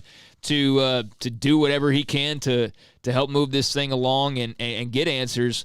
So I know it's a really tough time for him, people in his position, and those around them right now trying to navigate through this, and just wish them the best because, man, there's a lot to sort through, and it's very complicated. We have a 3-hour show. We have commercial breaks and production and technical things, and we do a show, and there's content and guests. And he has an entire athletic department with over 500 student athletes, and then the coaches and the staff and much more. On the premium side as well, Ashley Hodge did it, breaking it down, 5 questions for Baylor men's basketball's 8 staff members from what they've read to much more. And that's also in the premium section. All right, when we come back, a couple of notes. Cowboys have a new offensive lineman. Cowboys have a new offensive lineman, and I don't want to tease this. One of the most longtime members of covering Texas high school football, and a guy that I relied on for as long as I can remember. It used to be mail, it still is, but then became an email with stats for the districts or district you followed. I'll come back with sad news in the Texas High School Coaches Association. And then also, the Cowboys signed a veteran lineman, that and much more. John Machota at 5 on the C.D. Lamb article that was fantastic. This is SicEm 365 Radio. So yesterday morning at 10 o'clock, I walk into Ideal MRI. Al LeBlanc had contacted me on, I think, Friday. Dr. Rob Maxey, he's the one that also said, hey, listen, we want you to experience the process of what we do at Ideal MRI. And I've had MRIs before. And I'm a little bit nervous because I can get a little claustrophobic in these machines. I walk in the door at 10. Front office is Teresa. Everything was simple. Cheryl was the tech. Al LeBlanc was there, who had just driven in and was there to make sure that my appointment went smoothly. I did the MRI. It was the smoothest, easiest, most comfortable one I've ever done. I mean, they made it so easy.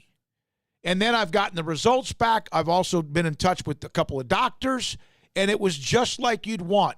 And here's the deal. The cost of what they do with an MRI is so minimal compared to what you might pay for MRIs with any other hospital systems. I'm telling you right now, Ideal MRI is helping lower the cost of health care for you. And even during these times of COVID-19, you still have people who break bones or tear ligaments or whatever it might be and have other illness. They need help. And athletes depend, and coaches and staffs and others depend on Ideal MRI. Doctors, the good doctors, even send their patients to Ideal MRI. IdealMRI.com in the Central Texas marketplace. Title sponsor of SicEm 365 Radio, IdealMRI.com. Our communities are facing unprecedented times. At Boozer's Jewelers, we care about you and your family. If you're like me, your home has unwanted or unused jewelry lying around. They can have value, and that means we can turn that jewelry into instant cash. This is a great way to get the most value from your unwanted jewelry. At Boozer's Jewelers, we buy all kinds of unused jewelry. So give us a call and let us give you peace of mind and cash for your unwanted or unused jewelry. Texas board-certified personal injury trial lawyer and Baylor alum David Willis and Baylor alum Parker Willis are ready to help if you or a loved one has been wrongfully injured in an auto accident, SUV rollover, industrial accident, 18-wheeler crash, or were seriously injured by a defective product or recall drug. Call them for a confidential and free case consultation at 1-800-GOT-HURT or visit them at texastriallawyer.com. Principal office located in Houston, Texas. Waco, Texas, our city of remarkable growth and opportunity with an even brighter future ahead. What makes it all work is our people living, working, and growing together. And we're proud to be from here, helping and serving the community we call home. We are the First National Bank of Central Texas, taking great pride in being locally owned and operated. Come see us at any of our 5 convenient locations. That's the First National Bank of Central Texas, member FDIC, and equal housing lender. How did Edward Jones become one of the biggest financial service companies in the world? By not acting that way. Financial strategies, one-on-one advice, it's a big difference. And that's why Brad Wilson, your Edward Jones financial advisor, makes sense of investing. Experience the difference for yourself. Brad Wilson, 250 Sharon Drive in Woodway, 254-776-4337. Edward Jones, member SIPC. Live crawfish is back. The 30-pound bags of live crawfish, as delicious as you could imagine, back at Waco Custom Marketplace at 425 Lake Air Drive in Waco.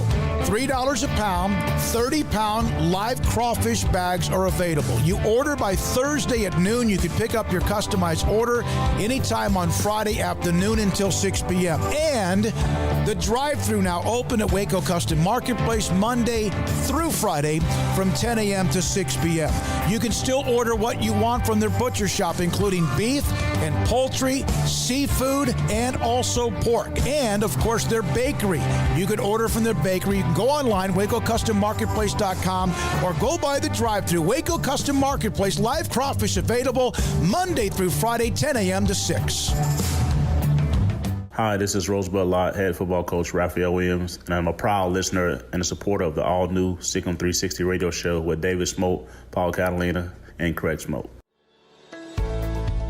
We are facing some unique challenges at this time. We want to do our part to support not only our community, but our medical providers who are really overtasked right now. Governor Greg Abbott has required dental offices to postpone all elective dental procedures, but still be available for dental emergencies. At this time, dental emergencies are those that are defined as something that would make somebody consider going to the emergency room for treatment. We're offering to see you at our office Tuesday, Wednesday, and Thursday from 8 to noon, and we will waive all fees. We're doing this to support the community and to support the medical system. This will allow the overtasked medical community to focus on the truly needy at this time. In the midst of what seems to be so much gloomy news, we want to send a positive signal of our faith in our community and in each other. We're all in this together. We're all in this together. We are all in this together. We're all in this together. We are all in this together. We're all in this together. We're all in this together. We are all in this together. We're all in this together. We're all in this together. We're all in this together. We're all in this together. We're all in this together. We are all in this together. We're all in this together. We're all in this together. We're all in this together. Thank you and God bless.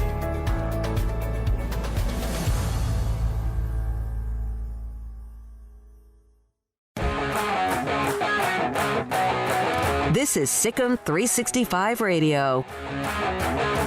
The SicEm365 Radio text line is sponsored by Riverbend Liquor and Wine, with the most extensive variety of craft beer in Waco. A hidden gem on Lakeshore Drive and 19th Street. By the way, the text line, 254-339-1122, as we just heard, brought to you by Riverbend Liquor and Wine. TJ Aranda, we mentioned him saying he sounds bad. I said, did you hear Mack? Because I know TJ's wanted to hear Mack Brown. Hell yeah, listen, I got your text, but I couldn't text back. I didn't want to get knocked off, which the app's going to fix. Mack Brown is a great coach, and thanks to Austin, he's part politician. Good stuff.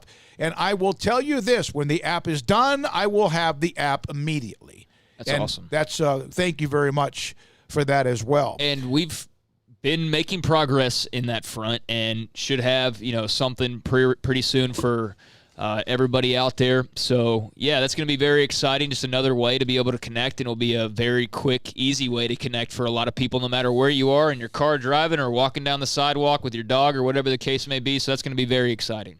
Thanks to Colt Barber, who puts up, and I know, Paul, you grab it, and then we put up the podcast not only on Twitter, Deontay Epps doing that for us, and at times Dylan Chapman. All the interviews, we get them up immediately in our timelines.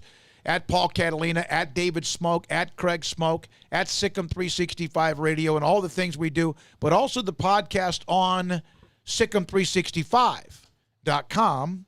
And Khalif Muhammad, for example. Here's a response from Crash Davis. Interesting decision not to ask Khalif about how he felt about being drafted by me in the 2020 Baylor quarantine draft. Yeah, that quarantine draft thread, I have not really checked it out, but that thing is like 50 pages and tens of thousands of views, and people have had fun with it. Yeah, they have, and that's part of right now people just thirsty for basically anything. And so one of the things, we had the Last Dance producer, Matt Maxon, on yesterday. Mm-hmm. Paul, you got that. Next week on Tuesday, we'll have Will Perdue. But there's a thread on that, and it's a massive thread on SicEm365.com. But then there's the story. Charles Barkley was on a radio station somewhere, I guess, probably on the East Coast, how he and Jordan, they don't speak anymore. They were so close and competitive, but they used to be great friends. But that Barkley questioned what he was doing as the owner, I guess, or GM or whatever he was with the Charlotte Hornets. He's the owner. And Jordan has basically just cut him off. And part of the interview, Scott Van Pelt had him on as well. It was, you have one chance with him. And once you lose that bullet, you're done.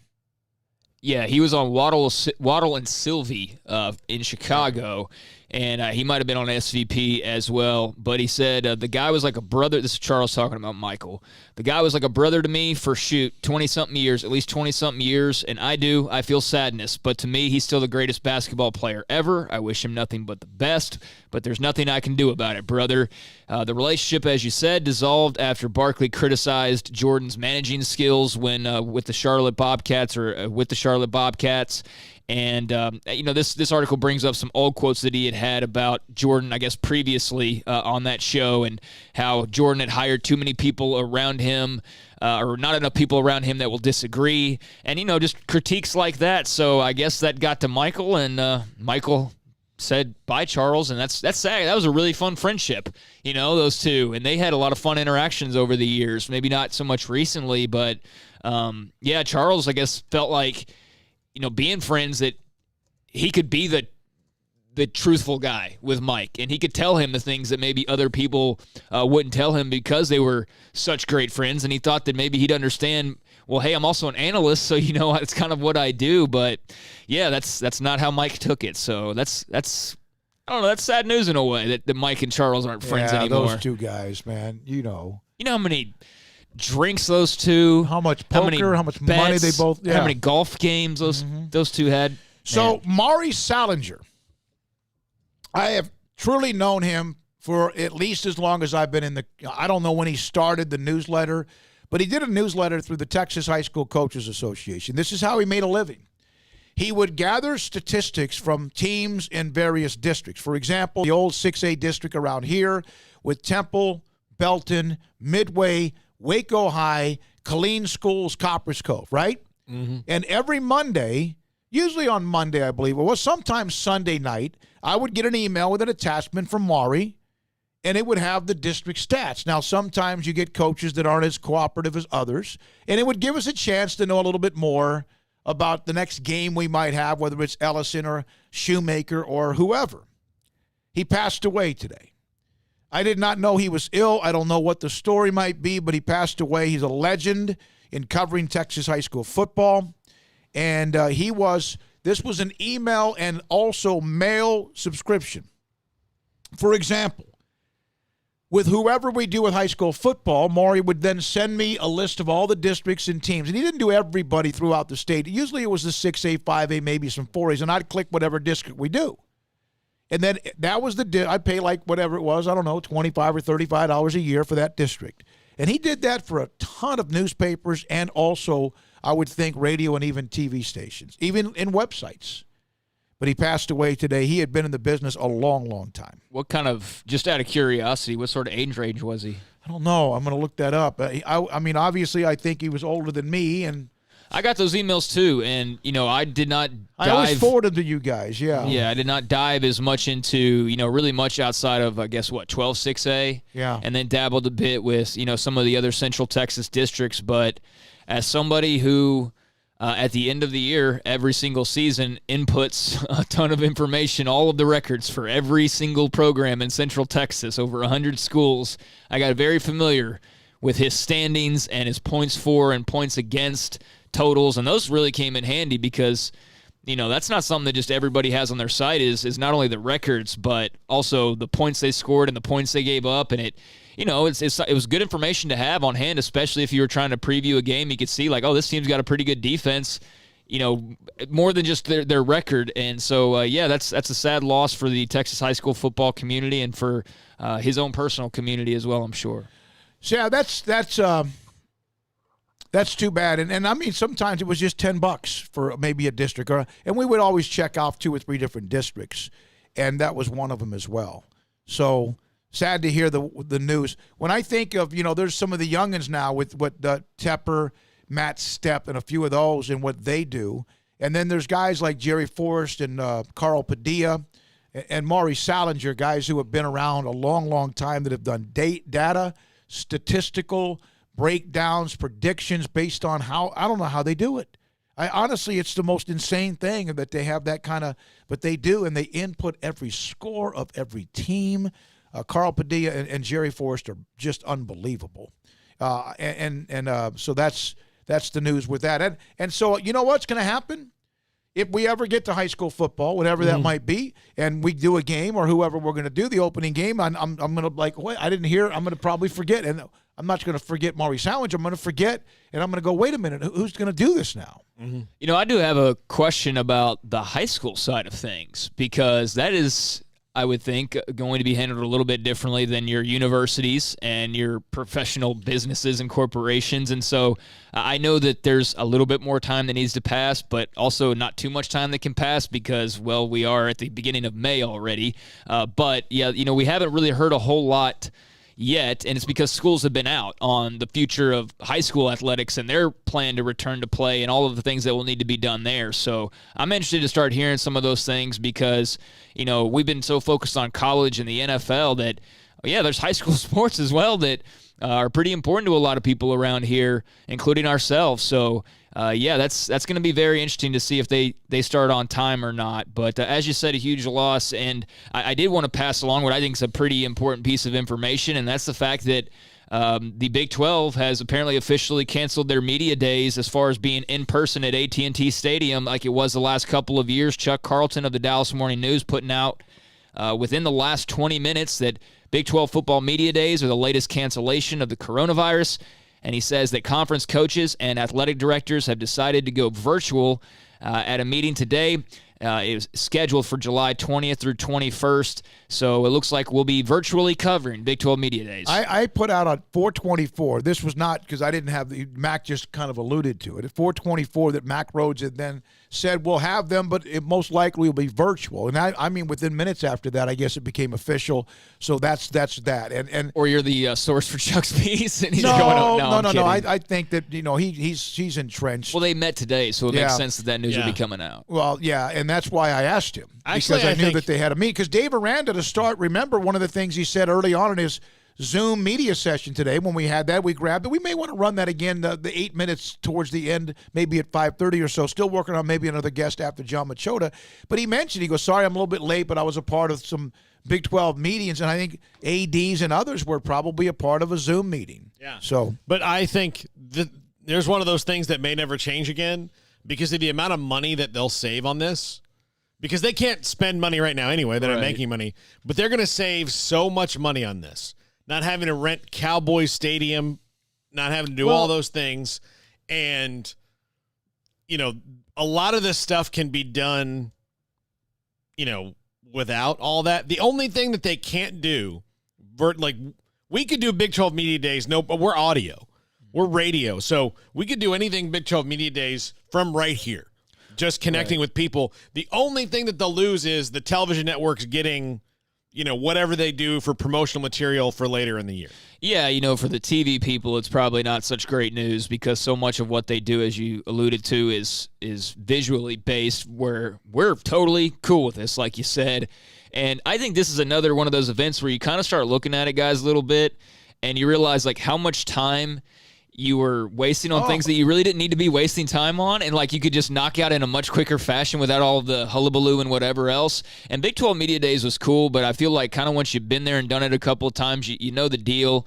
And there really isn't a need for them to rent out AT&T Stadium. And one of the things that I think bothered's way too strong, but one of the things that annoyed me a little bit was, they rent it out for 2 days, but like half the schools are gone after day one. So if you don't have a school on day one, like you're not even showing up till day two, or like we were the rare exception that was actually there both days. Like the tech crew somehow always got Monday. They were gone by mid-afternoon Monday. They didn't even stay for day two. So like that always kind of just told me like, man, do we really need to have everybody coming to Dallas and getting all together in one room to do this thing, or is there another way to do it? And I guess we're going to find another way to do it. It really seemed to be one of those things that just became it's just a tradition. Yeah, exactly. It's just a tradition. Exactly. So there's a lot of things we do because we always have. Yes, thank you. And we've now learned we can live without some of these things. Yeah. I would just love to be able to, right now, okay, we know that for two, and they could even space it out a little bit more to where they could say, look, for a couple days, 2 or 3 days,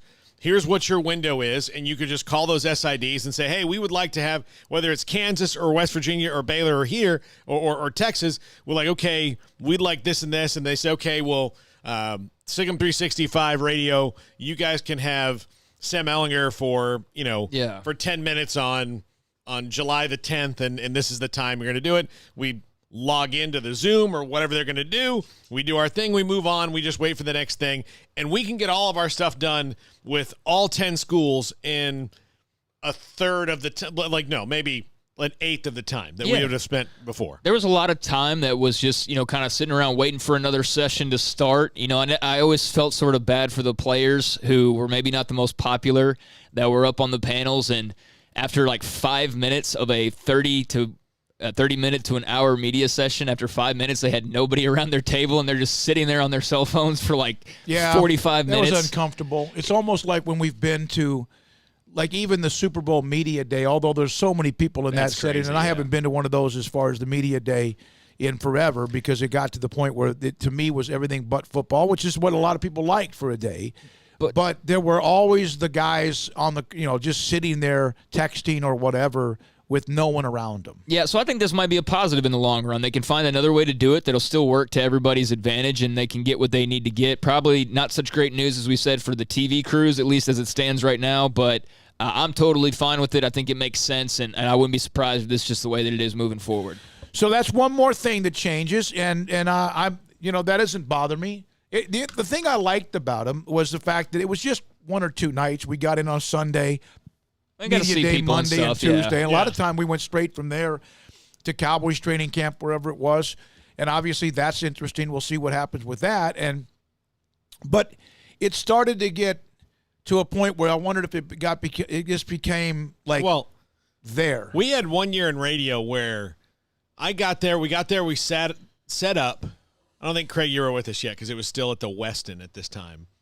And we looked at the itinerary, and for both days, they forgot completely to put live radio on the itinerary. That was another thing, that was like 3 or 4 years in a row. And I remember telling Joni Lehman, I was like, why are we doing – Bob Berta, who's a great guy, or even Rob Carolla. What are you doing here? It was like 3 years ago in particular. It really seemed like they just did not care about radio whatsoever. I don't know. That's 2 or 3 years ago. What they would do is they would put it would be an open area at the beginning when no one was even getting there yet. And, of course, at one point we were dealing with an athletic communications director in football that was not going to bring anyone in. Well, and now with David Kay and what he's doing, that group, Taylor Bryan, they come straight to us. But anybody could just look at the list and say, "Oh, we don't have time allotted. Sorry, you got to go." No, and it was a built-in excuse for anyone. It's exactly what it was, and it was basically there was TV, there was newspaper, there was website, there were networks, whatever. All right, when we come back, CeeDee Lamb, yeah, you know all about him, Oklahoma receiver, first-round pick of the Cowboys. John Machota of The Athletic. Man, he did a great job of digging into some things with CeeDee Lamb about the kind of person, his competitiveness, and much more. That's next. John Machota, SicEm365 Radio, continues in a moment. PettyClinicLowT.com. Dr. Kent Petty and his staff can help you become the high-performance man that you want to be. You go, how does that happen? You get blood work. He'll help you get discounted lab work. He'll look at your results, look at your testosterone levels, and he can also check many other levels as well, including prostate cancer screening. And then if he looks at your testosterone level and it's too low, with what it should be depending on your age, he will help put you in a program to raise your testosterone level that you can then become the high-performance man you want to be. Now, most people look at, low T programs as what is testosterone for your sex drive or whatever it might be. But it's also for stamina, energy. If you're a little bit lethargic, he can help you with that as well. PettyClinicLowT.com. Dr. Kent Petty. John Henry, by the way, former Lorena and Baylor running back, is on his staff. We had him on the show recently. But Dr. Petty is still helping make sure you want to be and can be the man that you want to be, and one of the great sponsors of SicEm365 Radio. They're located on just off Highway 84 on the Access Road. It's Old Hewitt Road, not Drive, but Old Hewitt Road. Or you can go online, PettyClinicLowT.com. Live crawfish is back. The 30-pound bags of live crawfish, as delicious as you could imagine, back at Waco Custom Marketplace at 425 Lake Air Drive in Waco. $3 a pound, 30-pound live crawfish bags are available. You order by Thursday at noon. You can pick up your customized order anytime on Friday afternoon until 6 p.m. And the drive-thru now open at Waco Custom Marketplace Monday through Friday from 10 a.m. to 6 p.m. You can still order what you want from their butcher shop, including beef and poultry, seafood, and also pork. And, of course, their bakery. You can order from their bakery. You can go online, WacoCustomMarketplace.com, or go by the drive-thru. Waco Custom Marketplace, live crawfish available Monday through Friday, 10 a.m. to 6. Hi, this is Bosqueville High School football coach Clint Zander, and I am a proud listener and supporter of the all-new SicEm365 Radio Show with David Smoke, Paul Catalina, and Craig Smoke. Texas board-certified personal injury trial lawyer and Baylor alum David Willis and Baylor alum Parker Willis are ready to help if you or a loved one has been wrongfully injured in an auto accident, SUV rollover, industrial accident, 18-wheeler crash, or were seriously injured by a defective product or recalled drug. Call them for a confidential and free case consultation at 1-800-GOT-HURT or visit them at TexasTrialLawyer.com, principal office in Houston, Texas. Riverbend Liquor and Wine has their easy-to-access drive-thru open and convenient and clean in-store location on the corner of Lakeshore Drive and North 19th Street in Waco. Riverbend Liquor has the best and most extensive variety of craft beer selections in Waco, with Crown Royal Peach in stock right now and Balcones Whiskey, including single malt, pot still, baby blue, French oak, rye, and brimstone. Riverbend Liquor and Wine, family-owned and operated, and a hidden gem in Waco on Lakeshore Drive and 19th Street. And find out more on Facebook and Instagram. At Ideal MRI, we feel blessed to be a part of the Waco community. We're a small family business right here in Central Texas. Our goal is to bring down the cost of healthcare while maintaining high quality. In today's world, the cost of healthcare has never been more important, and unfortunately, significant illnesses and injuries still occur. That's why Ideal MRI is open and here to serve you through the difficult time. We offer premium MRIs just like a hospital with state-of-the-art technology and specialists, but you'll pay less, sometimes thousands of dollars less, whether you're using insurance or not. At Ideal MRI, we accept most insurance and there are no hidden costs. We even offer financing. Everything's included in the price, and more importantly, you'll not get a bill in the mail later on. So if you need an MRI, ask your doctor about Ideal MRI. You can schedule an appointment safely from home, online in minutes at idealmri.com, or give us a call, 833-IDEAL-MRI. And please remember to follow CDC guidelines and practice social distancing. Stay home, except for the essentials, and be safe, and together we'll get through this at idealmri.com. This is SicEm365 Radio. The 5 o'clock hour is sponsored by Edward Jones Investments with financial advisor Ben Erlinson, who'll navigate you through today's financial climate at 254-759-8533. Edward Jones, making sense of investing. Lions show blitz, they back off. Prescott a lot of time. He's going deep here from Michael Gallup, adjusting, and Michael Gallup comes down with the football and a flag too. The SicEm365 Radio Live Guest VIP Hotline is sponsored by Stonewood Dental. We are all in this together. Yes, we are, and SicEm365 Radio continues the last hour of this Wednesday, Week 5 episode, as you said, Craig, 23. Wow. We've heard from Mack Rhoades, Mack Brown, Dave Aranda, Andrew Billings, Dean Jackson, former Baylor linebacker, and now joined by John Machota, who wrote a hell of an article. The Cowboys got to steal CeeDee Lamb, former coaches, quarterback on Dallas's top pick as well. And he joins us on SicEm365 Radio. I love these kind of stories when you go back and you hear from this or that guys in the past. How much fun did you have just kind of gathering this all together, John? Yeah, it was good. It's one of the nice things about being at The Athletic is that, there's writers that, cover these other teams, and so they have some connections and things like that, and so they will kind of point me in the right direction with CD, because obviously he was a huge deal at Oklahoma, and so yeah, it was a fun time. I mean, you know how it is with stories like that. You just you only end up putting in probably a quarter, if even that, of everything, because you're trying to condense it down to the best stuff. But yeah, it was very clear that this kid was like, once he got on the radar down there right outside of Houston, everybody just kind of knew that, yeah, this guy's going to play on Saturdays. And then by the end of his senior year, they're like, yeah, he's probably playing on Sundays too. And then even all these coaches and players and things like that were around him, a lot of them thought it was going to take him some time to kind of get going at Oklahoma. And then obviously he hits the ground running and has 7 touchdowns in his true freshman season. And it's just been, it just was interesting seeing how from his freshman year of high school into where he's at now, it's like every single year there's been steady improvement. Why did they think it would take him some time to hit the ground running?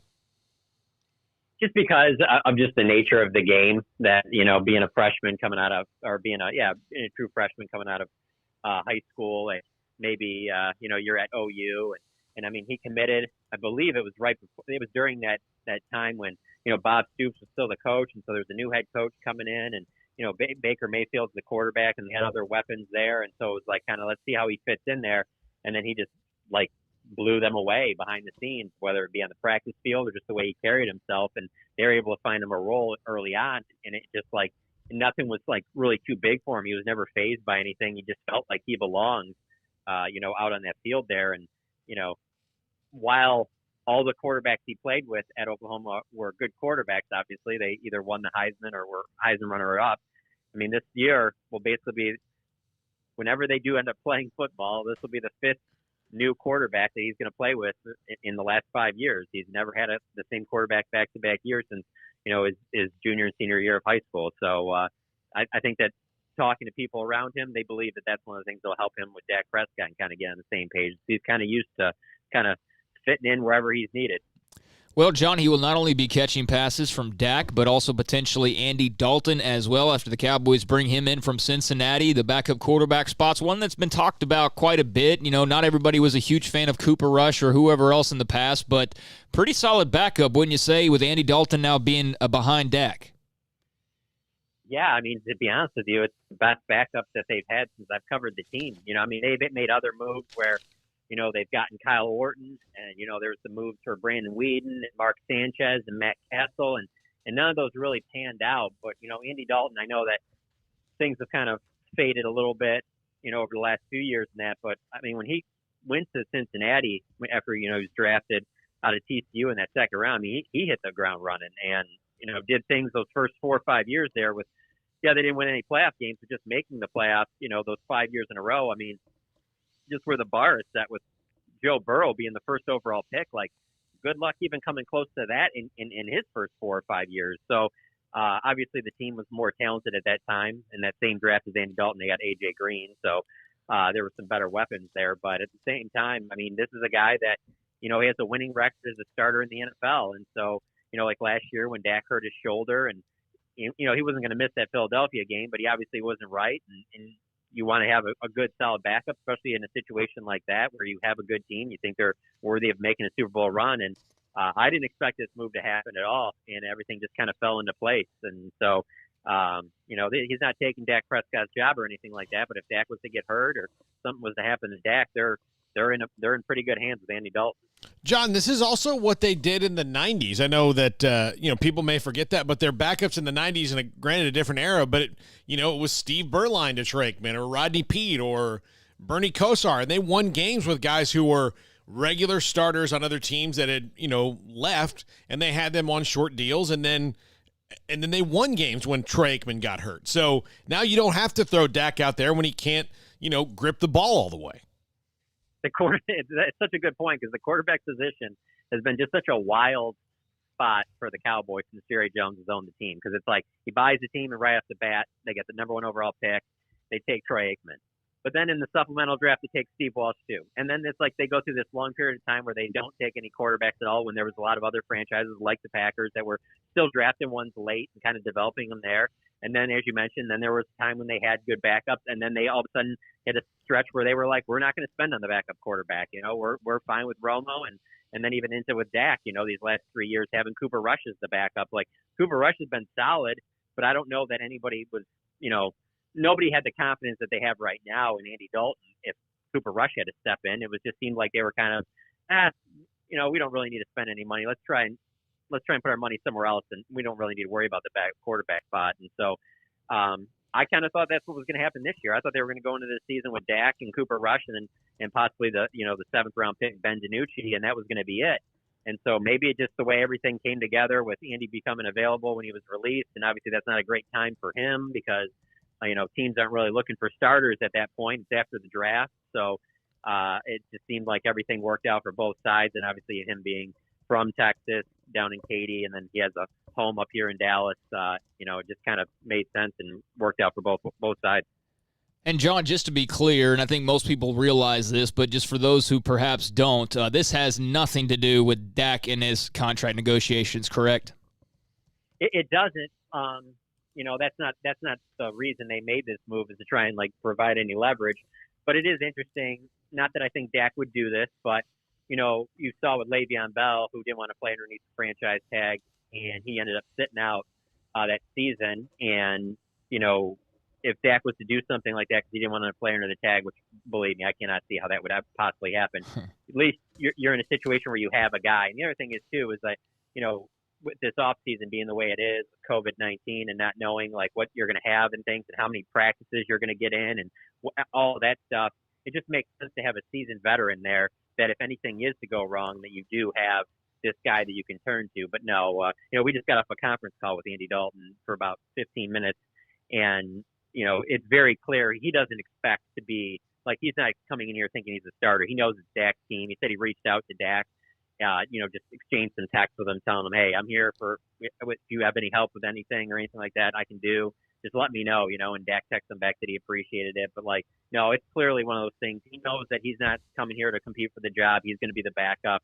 and that Dak's the starter, and Dak is the guy that the Cowboys plan to be their starter for the foreseeable future.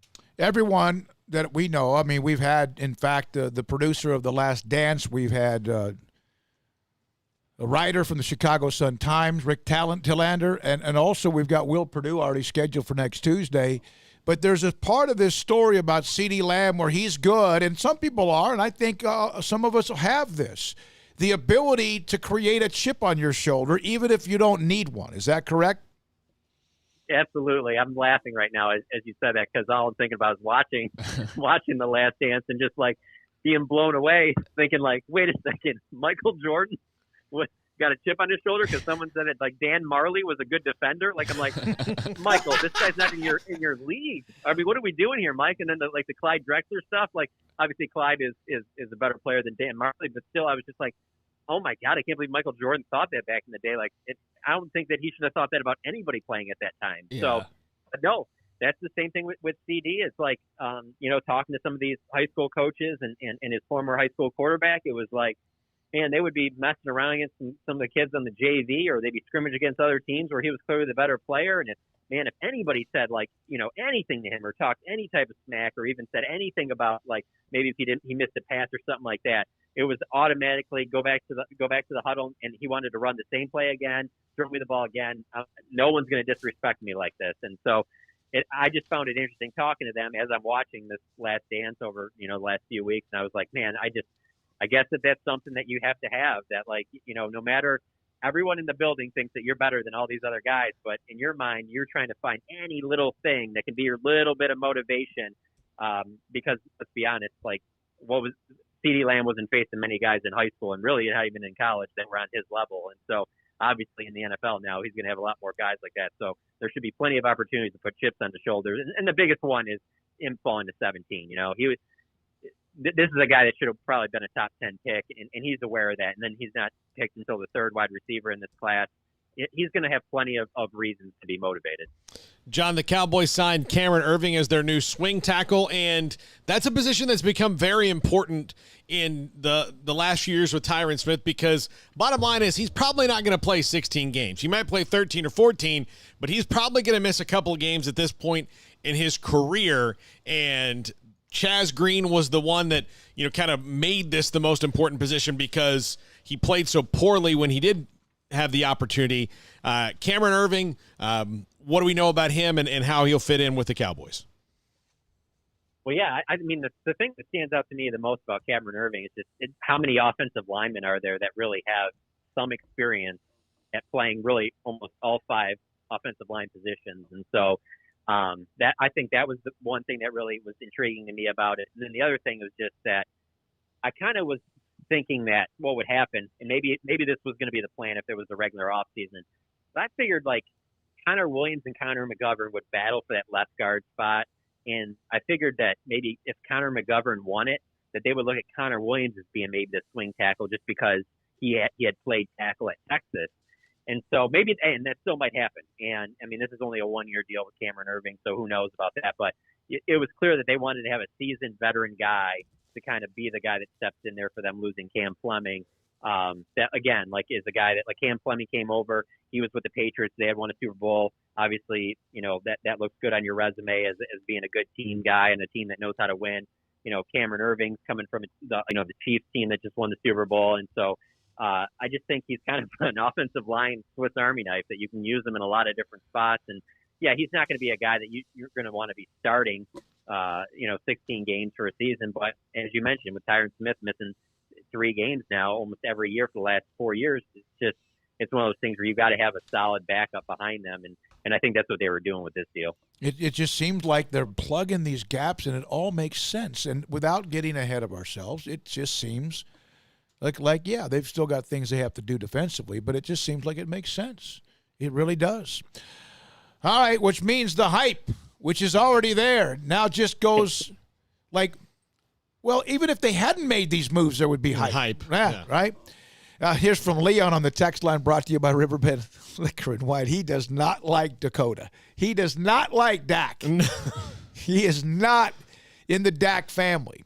Hey, John, great stuff. Really, that article about CeeDee Lamb, that was fun. Good stuff. Thank you very much, and we'll hope to have you again next Wednesday. Sounds good. Thanks for having me on. John Machota, theathletic.com, covers the Cowboys, Cameron Erving, Andy Dalton. They just keep on kind of sliding in some pretty good people. I did see this as well, and we just announced, I guess it was like a half hour or so ago, that Big 12 Media Days is going to be virtual this year. Chuck Carlton sending that information out, but it makes you wonder about, other events and other regular routine things we have to cover each year. And although our Cowboys training camp in California has been more split the last couple of years, they're still planning, it looks like, on trying to be in Oxnard for at least a portion of training camp, per David Moore of the Dallas Morning News. I guess there was a little bit of a conversation about that, and the Oxnard city manager, Alex Nguyen, said that on their side they're assuring the Cowboys they will meet whatever needs they have regarding their safety. A training camp that is not open to the public, that would make sense. Only a certain number of people attending. That would make sense, says the city manager. So for now, the Cowboys are keeping their options open. And Mike McCarthy has apparently, according to David Moore, prepared a schedule for training camp taking place in both Oxnard and at the team's facility in Frisco. So there's still hope that that's going to happen, but we'll see on that front. When we come back, we didn't have him scheduled, but now we do. Jerry Hill from the Jerry Hill Baylor Bear Insider. He'll join us. And it's been a while, and I can't wait to speak with him about anything else we may have missed when we had to say goodbye to the Dave Aranda media session because of our show at 3. This is SicEm365 Radio.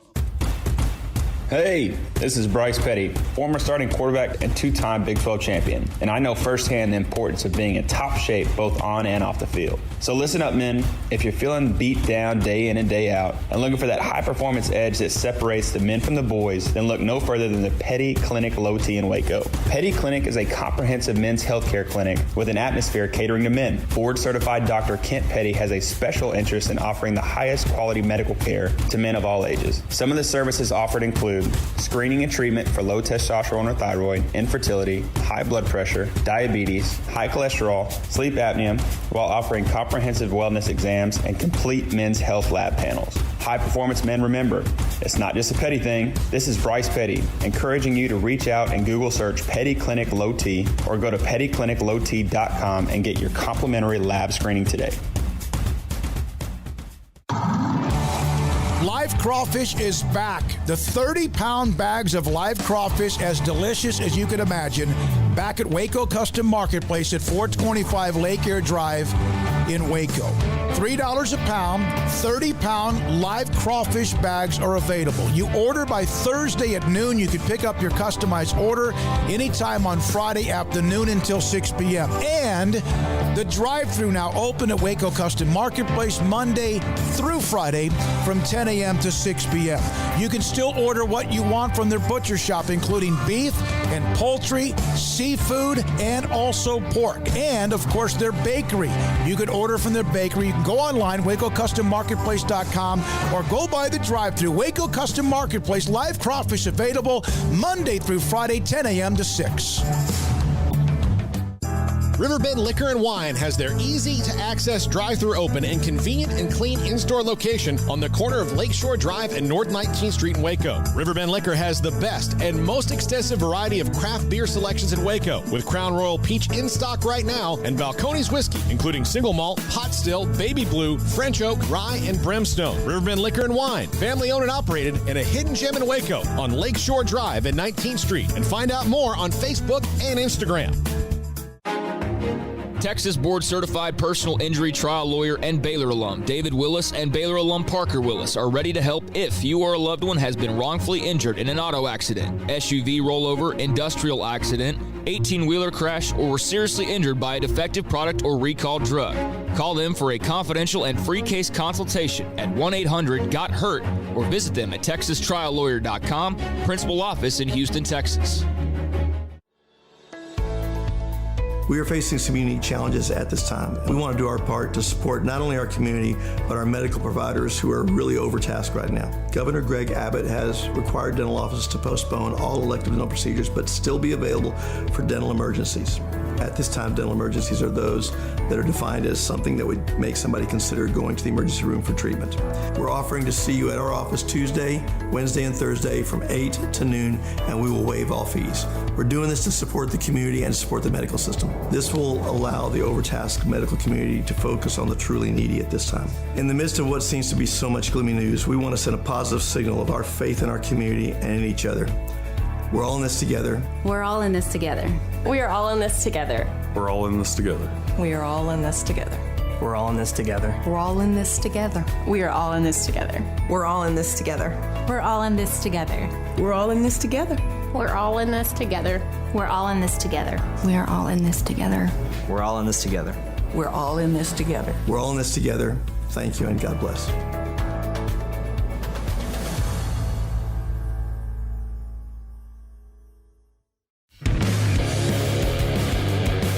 This is SicEm365 Radio.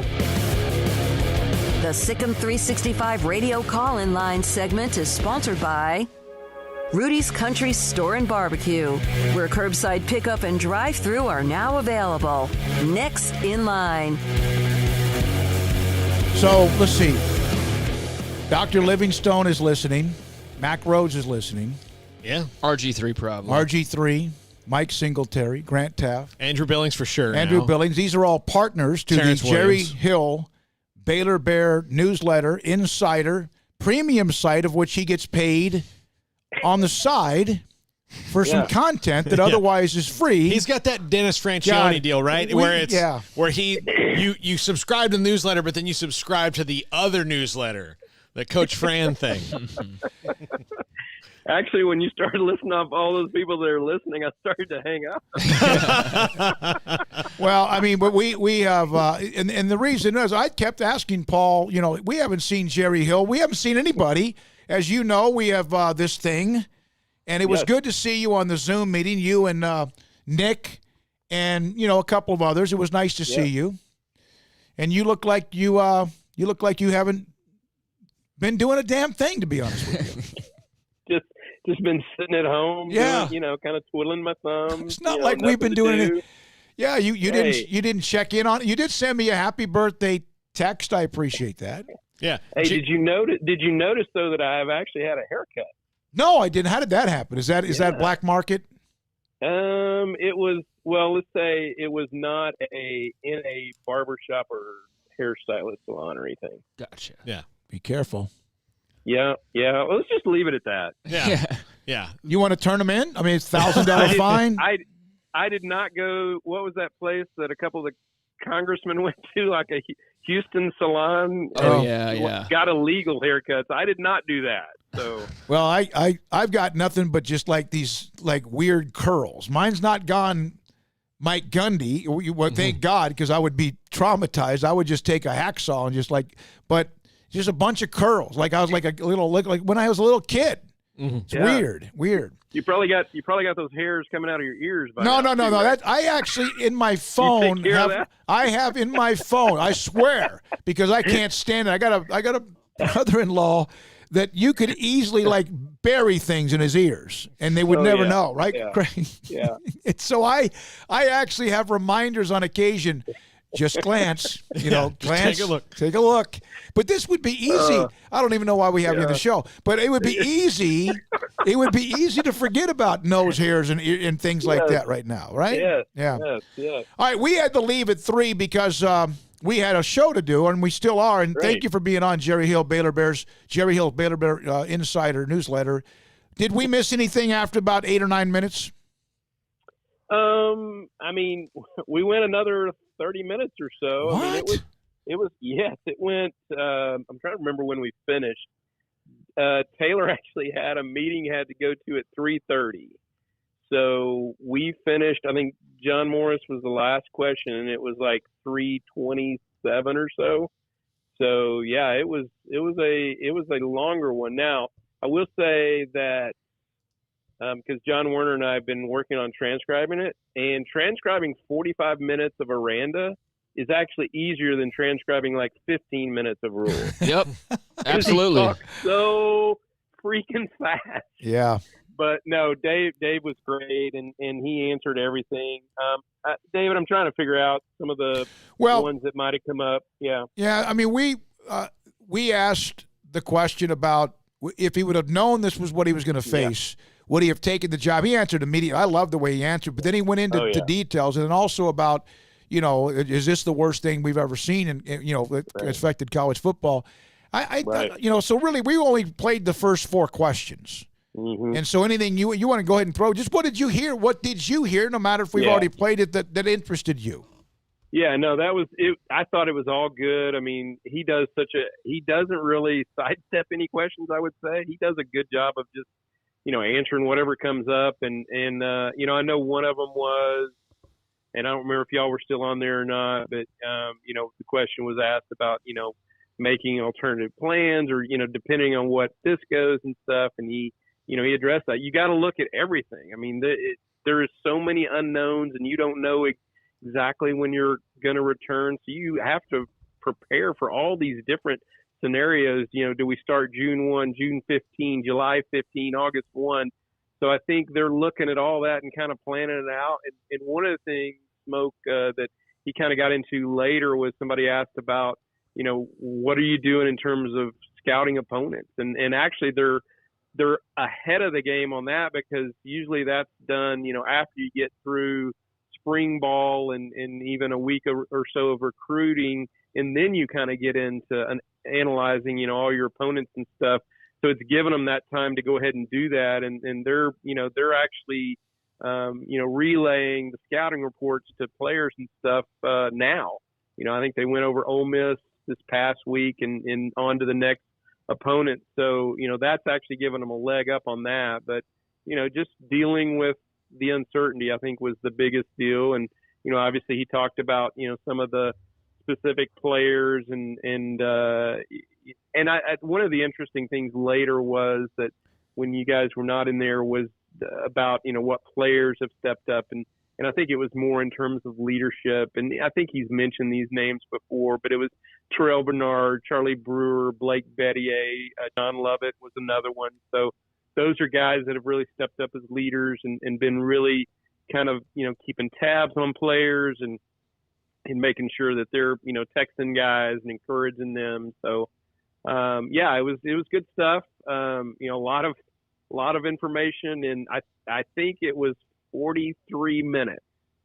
I'm pretty sure Matt Rule never went that long. If he did, that would have taken me 5 hours to transcribe if Matt Rule did that. Oh, my gosh. Yeah, no, Matt would not talk that long. So it was great stuff. Like I said, Dave, that's one thing I appreciate about him, and one thing that I've seen from him is that he's not afraid to answer questions. Actually, I think one of the last ones was, and it was John, was, what are you expecting? I mean, in terms of, like, schedule, are you expecting to play a full schedule? And he kind of went to it. The general consensus is that everybody wants to play a full schedule, but again, you just don't know, because you're still waiting to hear when they get back, when you're going to start and all that. And that campus, as far as in class, there's nothing until the fall. So, you're dealing with that as well. So, just like I said, just a lot of uncertainty and a lot of waiting around and waiting for decisions.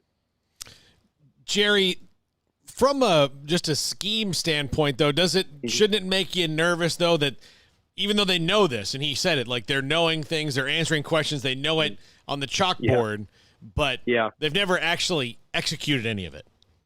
Yeah, it was fun. And I think this was after you guys, because it kind of came up again. Jason King may have asked it, but specifically asked, do you know if the guys are getting it, or are you testing them on this stuff or what? And he said what they do is, so it's not like you have 120 people in a Zoom meeting. I think it's broken down, certainly offense, defense, but it may be even broken down by positions where they can have breakouts within the Zoom meeting. So I think it's a deal where they make sure, or they try to get it where they're seeing the guys' faces. So are they getting it, or are they looking at their phone? Are they off watching this Netflix movie? Are they David Smoke and they can't stay focused for 5 minutes on this conversation? He missed that, so don't have to worry about the jab. Yeah, David's already checked out, so I figured I could go ahead and say that now. I was texting a guest for tomorrow's show. I heard you. I heard you.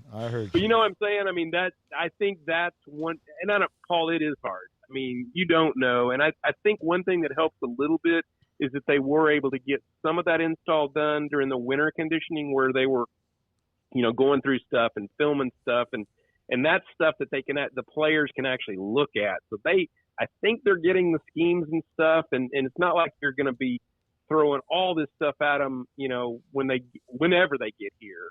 And I think I think this was after you guys left, but it was like, do you have to almost kind of tone it down a little bit or dumb it down, particularly with the defensive side, when this may be a deal where you don't have a lot of time. So I think that's another thing too, and that's probably going to be across the board.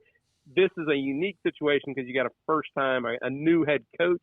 But I think everybody's going to be going through this in terms of, you're going to have to cram a lot of stuff into a month, two months max to kind of get ready for the season. So I think a lot of people are in that same boat. It's just now you've got a new system, new coordinators. You haven't stepped on the field really with these coaches yet. Jerry, I saw where it was maybe a week or two ago where one of the assistant coaches, and I want to say it was George Munoz, had the big Baylor truck outside to help move or whatever.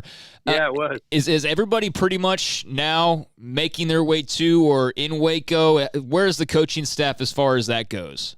And that was one of the things that Dave did say later on, is that a lot of guys, I think within the last week, have moved back in. He said we have more guys in town now than we ever had before. So I think they're all, and I guess this would, if you took a break after spring ball or something, this is about when guys would be getting back anyway. So I think that was, the timing was kind of like that. Now you're getting everybody moving back in. Dave, the rest of Dave's family is not here, but yeah, I think most of the coaches and support staff, now Craig, are all back or are now in Waco. And kind of getting their family settled and everything. So it's about that time where you would go into summer and stuff. So yeah, most of those guys are here and kind of hitting the ground running. Yeah, it's great to hear from you, Jerry. Paul, anything for Jerry? No, I miss you, buddy. I miss you guys, man. Thank you for the birthday Jerry, message. We had a good talk about being 40. Hey, by the way, and I mean this, you guys are doing great. You're killing it with the guests. Well, up until now. But no, really, you guys are doing great. Love listening to you guys, and glad you're still around Waco for sure. Well, we will, if you're okay with it, we'll try to have you on more often now that we know you exist again, because we have, that Zoom meeting for me, I was like, I think I know him. I don't want to know him. I don't care about him. She's nice. Well, He's great. Where did I fit into that? You know that? Have you ever seen, what is it? Is it Family? What is the show when you're Feud. wrong? It goes, with the big red X. Yeah. We had a few of those up. We put up about 3 or 4 of those. I did want to ask Jerry, though. Jerry, you are somebody who's very busy covering every athletics program. Like, I see certain days where you and John are, not only splitting up like how you're going to transcribe, because there's so much, because you not only have football, but you were also perhaps that day at women's basketball and softball and track as well. So how weird is it to have this much open time during this time of year for you? Yeah, Craig, it has been strange. And I think the first couple of weeks were really the very strange time, because you are figuring, you're trying to figure out what do you do next. It got to a point, though, where I was like, okay, I started planning out things to do. And I did this Staying Connected series where, looked at the different areas of the department, how they were functioning through this time and how they were, reaching out and assisting people. And then I've done, different stories on, spring recaps and stuff with different coaches. And so it's funny or weird how, days fill up. The biggest difference, though, and you guys are probably feeling it too, the biggest difference is the weekend. Because that's usually when you're so active and there's so much stuff going on. And the weekends have been absolutely free. And, it's a good thing and a bad thing. My wife's probably tired of me by now. But, that has been the weirdest, the biggest difference is just absolutely nothing on the weekends. Just think if you still had your kids in your house, especially the second one. Yeah. Yeah. Jonathan and I would not be getting along. Great to hear your voice. Great to see you today on the Zoom meeting with Coach Aranda. Thanks for your time. We appreciate all the nice comments, and thanks for listening when you do. Jerry Hill from the Jerry Hill Baylor Bear Insider Newsletter, brought to you by Jerry Hill Incorporated. Yeah. I'm telling you, I've always wondered, does he have the Coach Fran deal going? That was, do you think that was, he was going to get fired probably anyway, but they had a reason to do it. Yeah. I think that was the most interesting reason to give for a coach firing ever. Like outside the... So you're telling me this guy... Yeah, outside of like NCAA scandals and things like that, yeah. Who is at his peak 8-4. I mean, at his peak is 8-4. Who has lost games by not... Did the Oklahoma game he lost. I was there with our friend Kyle Louie. And I think with my dad. You were at that game? The game they lost 77. No. The one that Paul Thompson was the quarterback. A&M had Oklahoma to where it was in Kyle Field where they could have taken the lead. Mm-hmm. And he kicked a field goal 2 times when they were down 7. I think I might have been at that game too. Yeah. And Bob Stoops had to be thinking, well, this is great. I mean, this guy's not doing any math. I can dumb this down for the rest of the game. That guy was selling extra information to people. Like, here's what's going on inside. The insider. I don't think I want to know what's going on inside your head if you don't know that when you're down by 7, you should score a touchdown. Mm-hmm. Yeah, it's not like he was making poor money at Texas A&M either. I'm not really the need to go and risk your job over like an extra couple $100 or whatever it must have been. Yeah, that was an interesting time. You won that night. What's he doing now? Is he coaching like at Texas State? Where's he at? I know his son's coaching somewhere, right? Yeah, Brad I think or whatever. he's back. Yeah. By the way, this is from Leon on the Riverbend Liquor and Wine text line. Yeah, the Cowboys have all these weapons, still 8-8, all these yardage records, but nothing on the wall except self-gratification. I mean, he's not wrong. No, he's not. As Mack Rhoades told us earlier today, and then now it's official, that the Big 12 Media Days, July 20th and 21st up in Arlington, which we enjoyed, but at the same time, it was starting to just kind of become the same. It's kind of like just cattle going out, going through the chute to get something done to us. And that's not going to happen. It'll be virtual. They'll be interested in how they put that together. If they can run the NFL draft that way, they can run the Big 12 or any conference media days that way. And I should have probably written my tweet a little bit differently. But we were just mentioning that Mack Rhoades said there's a good chance it will most likely be virtual. And about 30 minutes later, it was official. In fact, Bob Bird has made a couple of comments about it now. This is SicEm365 Radio. Paul Catalina, David Smoke, Craig Smoke, and Deontay Epps back in a moment. One size fits all. That may be all right for an adjustable belt or cheap sunglasses, but when it comes to your financial needs, no one wants a one-size-fits-all strategy. Ben Erlinson, your Edward Jones financial advisor, knows that his most important goals are yours. That's why he takes the time to understand your needs, knowing you. That's how Edward Jones makes sense of investing. Ben Erlinson, 100 North 6th Street in Waco, 254-759-8533. Edward Jones, member SIPC. SicEm365 Radio is presented by IdealMRI.com. High-quality MRIs for $497 or less. IdealMRI.com. Your health is important, so is your budget. Y'all listen up. Let me tell you something about group meals from Rudy's Barbecue. It's got all you need for all the folks you gotta feed, smoked meat, sides, and more. There's everything down to the tablecloth, just like the one that you see at the store. At a bridal shower, it's better than flowers. And a long business meeting, it'll pass the hours. It'll feed all the cousins at a family function. It's better than potluck at a church luncheon. Next time you need to feed 10 or more, call and order a Rudy's group meal. Next in line.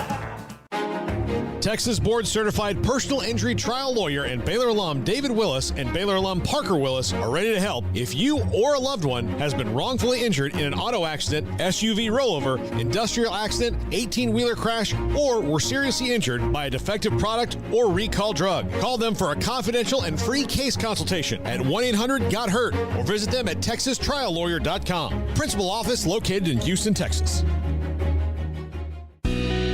Let Camille Johnson Realtors guide you seamlessly through the process of buying your dream home or selling your current one. Commercial, farm and ranch, or residential, Camille Johnson Realtors can smoothly and successfully lead you through any transaction with a team of 24 experienced agents who are excited about serving you. Camille Johnson Realtors services the entire greater Waco area. If you're in the market to buy or sell, contact Camille Johnson Realtors, 104 Midway Center in Woodway, or find them online at www.camillejohnson.com. Camille Johnson Realtors, elegant, charming, warm welcome home. Waco, Texas, a place with its own unique history and a future bright with promise. Full of remarkable growth and opportunity, and what makes it all work is its people, families, raising children, growing businesses. Wacoans are hardworking with a passion for what's next, and we're proud to be from here, helping Waco to grow and prosper. We are the First National Bank of Central Texas. Familiar faces making local decisions. Member FDIC, an equal housing lender. Dr. Kent Petty wants you to be the highest performance man you want to be. Are you sluggish, lack energy? Do you suffer from low sex drive? Petty Clinic Low T offers discounted comprehensive lab work to check on your various levels that can make a difference. It's not only time for you to be the man you want to be with higher energy and stamina and improved sex drive, but also the healthiest and high performance man. Screening for cardiac heart disease risk, EKG, cholesterol panel, blood pressure monitoring, testosterone or growth hormone deficiency, male infertility, hepatitis C, and prostate cancer screening. Petty Clinic Low T offers replacement therapy for testosterone or growth hormones, weight management therapy, and nutritional advice. It's not only time for you to be the man you want to be with higher energy, stamina, and improved sex drive, but the healthiest and highest performance man. PettyClinicLowT.com, PettyClinicLowT.com on Old Hewitt Road, just off Highway 84 in Woodward. PettyClinicLowT.com.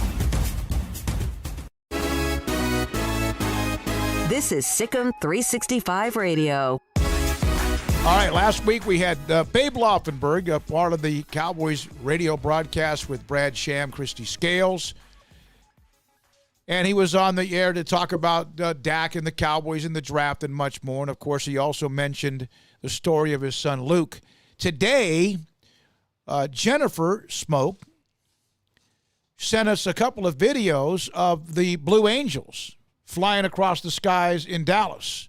And then with the trail, the vapor trail is really cool. I remember when I was as a military kid, I used to see them come to things like that all the time, air shows. But so I love the Blue Angels. One of the people in one of the it was Babe Laufenberg. Really? He got the chance. They invited him to be a part of that. That's awesome. Cool. I don't know. Have you ever been? I've never been in a jet. Obviously, there are certain things you got to be prepared for. I've been in a helicopter. It did not end well. I've read articles about it, about celebrities that they take up there, and they essentially know that 90% of the people that you take up there are going to throw up. Yeah, I would figure that's probably about right. I mean, just the G-forces and or pass out. Yeah, the fact that you're just so not used to that. I can imagine that they have their fair share of puke incidents or just passing out incidents, and they're fully prepared for all of that. But that's cool that Babe got the opportunity to do that. I'm sure that was a lot of fun. I'd love to do that. Yeah, when I was very young, I lived in Bossier City, Barksdale Air Force Base is there, and that was cool. We had a lot of friends that were on Barksdale, and one of the cool things about it was they had their air show every year, and because we had friends that lived on Barksdale Air Force Base, you go and hang out at their house, and then you go to the air show. But I remember when the Blue Angels were there, I thought, this was like 7 or 8 years old, I remember thinking it was the coolest thing I'd ever seen in my entire life. And then a couple years later, the Thunderbirds were there, which is a different one, and they were good. And anytime I would get a chance to go see the Blue Angels, I would totally do it. I mean, just the way that they do what they do. I mean, anytime you go to a game that has a flyover, I'm fired up. Mm-hmm. Yeah, it's always cool. There's nothing, it's just it brings out, I think it brings out your patriotic blood or emotions. I was at an A&M game one time where they had a stealth bomber fly over, and literally you didn't hear it until it was right over you. Yeah. The other ones you can hear coming a little bit, even over the band, but the stealth bomber just came and, oh, man, that thing was awesome. Yeah, those are really, really cool, and I love the flyovers. I hope we get to see a couple of those this year, and just the feeling of, thousands of pounds of primed up metal, for protecting us and going to war, just flying right over a football stadium. There's something really magical about it, as you guys were alluding to. And, yeah, hopefully we get that opportunity. That's one of those things you might take for granted, or maybe you've taken for granted. It's just something as simple as that, as much as we've realized what we don't miss maybe. Just little tiny things like a flyover before a big game and the crowd going crazy for it is something that you do miss. It's just – and, there's some bad things that have happened at these air shows, and you hear more about that. But I remember on the various Air Force bases, or just even whatever. Right? Well, the Super Bowl in San Diego, which you guys have not had a chance to experience that because Qualcomm, Jack Murphy Stadium, whatever, is not going to host one until they won't because they're gone. There's no franchise. But they were, it's Miramar. Yeah, Top Gun, yeah. That's where the Top Gun in Miramar, that's where they had the media party one year. Oh my gosh. Yeah. Now I'm mad. Now I'm mad. By the way, I told you guys this in the break. A little Baylor. It's not a Baylor basketball note other than they didn't get this guy, but former Wake Forest big man Oliver Sarr, a 7-footer, arguably the top transfer this spring. He's going to go to Kentucky. But and he decided early playing time, is that what? Is that? Yeah, well, I mean, he's a transfer. He's played anyway, but he told ESPN he heard more from the dozen schools. Duke, Baylor, Florida State, Gonzaga, and Kentucky were the ones that were his top choices, but he decided to go to Kentucky because, quote, Coach Cal made me understand that I was needed over there, end quote. I wondered how he did that. Yeah, it's curious. So I like Coach Cal, and I know that there's some shenanigans or whatever. I like him, and it all dates back to what you were talking about during the break. We saw him one time in his setting in a media conference at the regional tournament in Atlanta, but they've lost. Didn't Kentucky have 7 guys that entered the draft? Mm-hmm.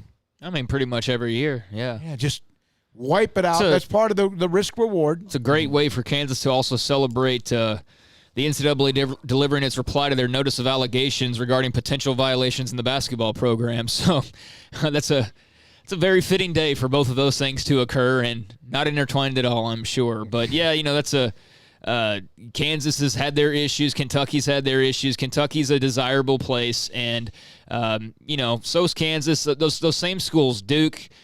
You can list the 3 or 4 other ones that are all like that. It's no matter. I guess my point is that even though Kansas is getting the allegations, Kentucky's the one getting hit. It's just it doesn't matter because they're just going to keep on maneuvering. Pretty soon Kansas is going to be the one announcing some 5-star transfer or 5-star pickup and whatever, and it doesn't matter how many times we read a story about them, in the NCAA. It's just players don't care because they're looking at it as like, hey, I'm going to be there for less than a year anyways, and as long as I get my time on the court and bounce out of there to the NBA, then that's all I was trying to do in the first place. So, yeah, it never stops for those big programs. Part of the Last Dance, of course, is also the segment about the Dream Team in '92, which we've discussed.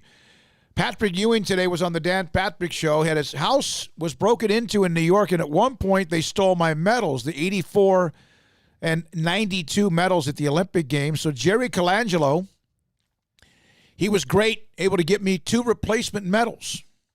He took care of me. He's a great guy. They did take my college championship ring, but someone tried to sell it on eBay, and I was able to get it back. Signs of an idiot criminal. When I steal saw something that, and go put it on eBay. The first thing I saw, though, when I saw that is that sometimes you've seen athletes who then get into financial troubles and they sell part of their life for something, like at a pawn shop or, So that's kind of an interesting connection that Patrick Ewing, his national championship ring, of course, was at Georgetown. Mm-hmm. Under John Thompson.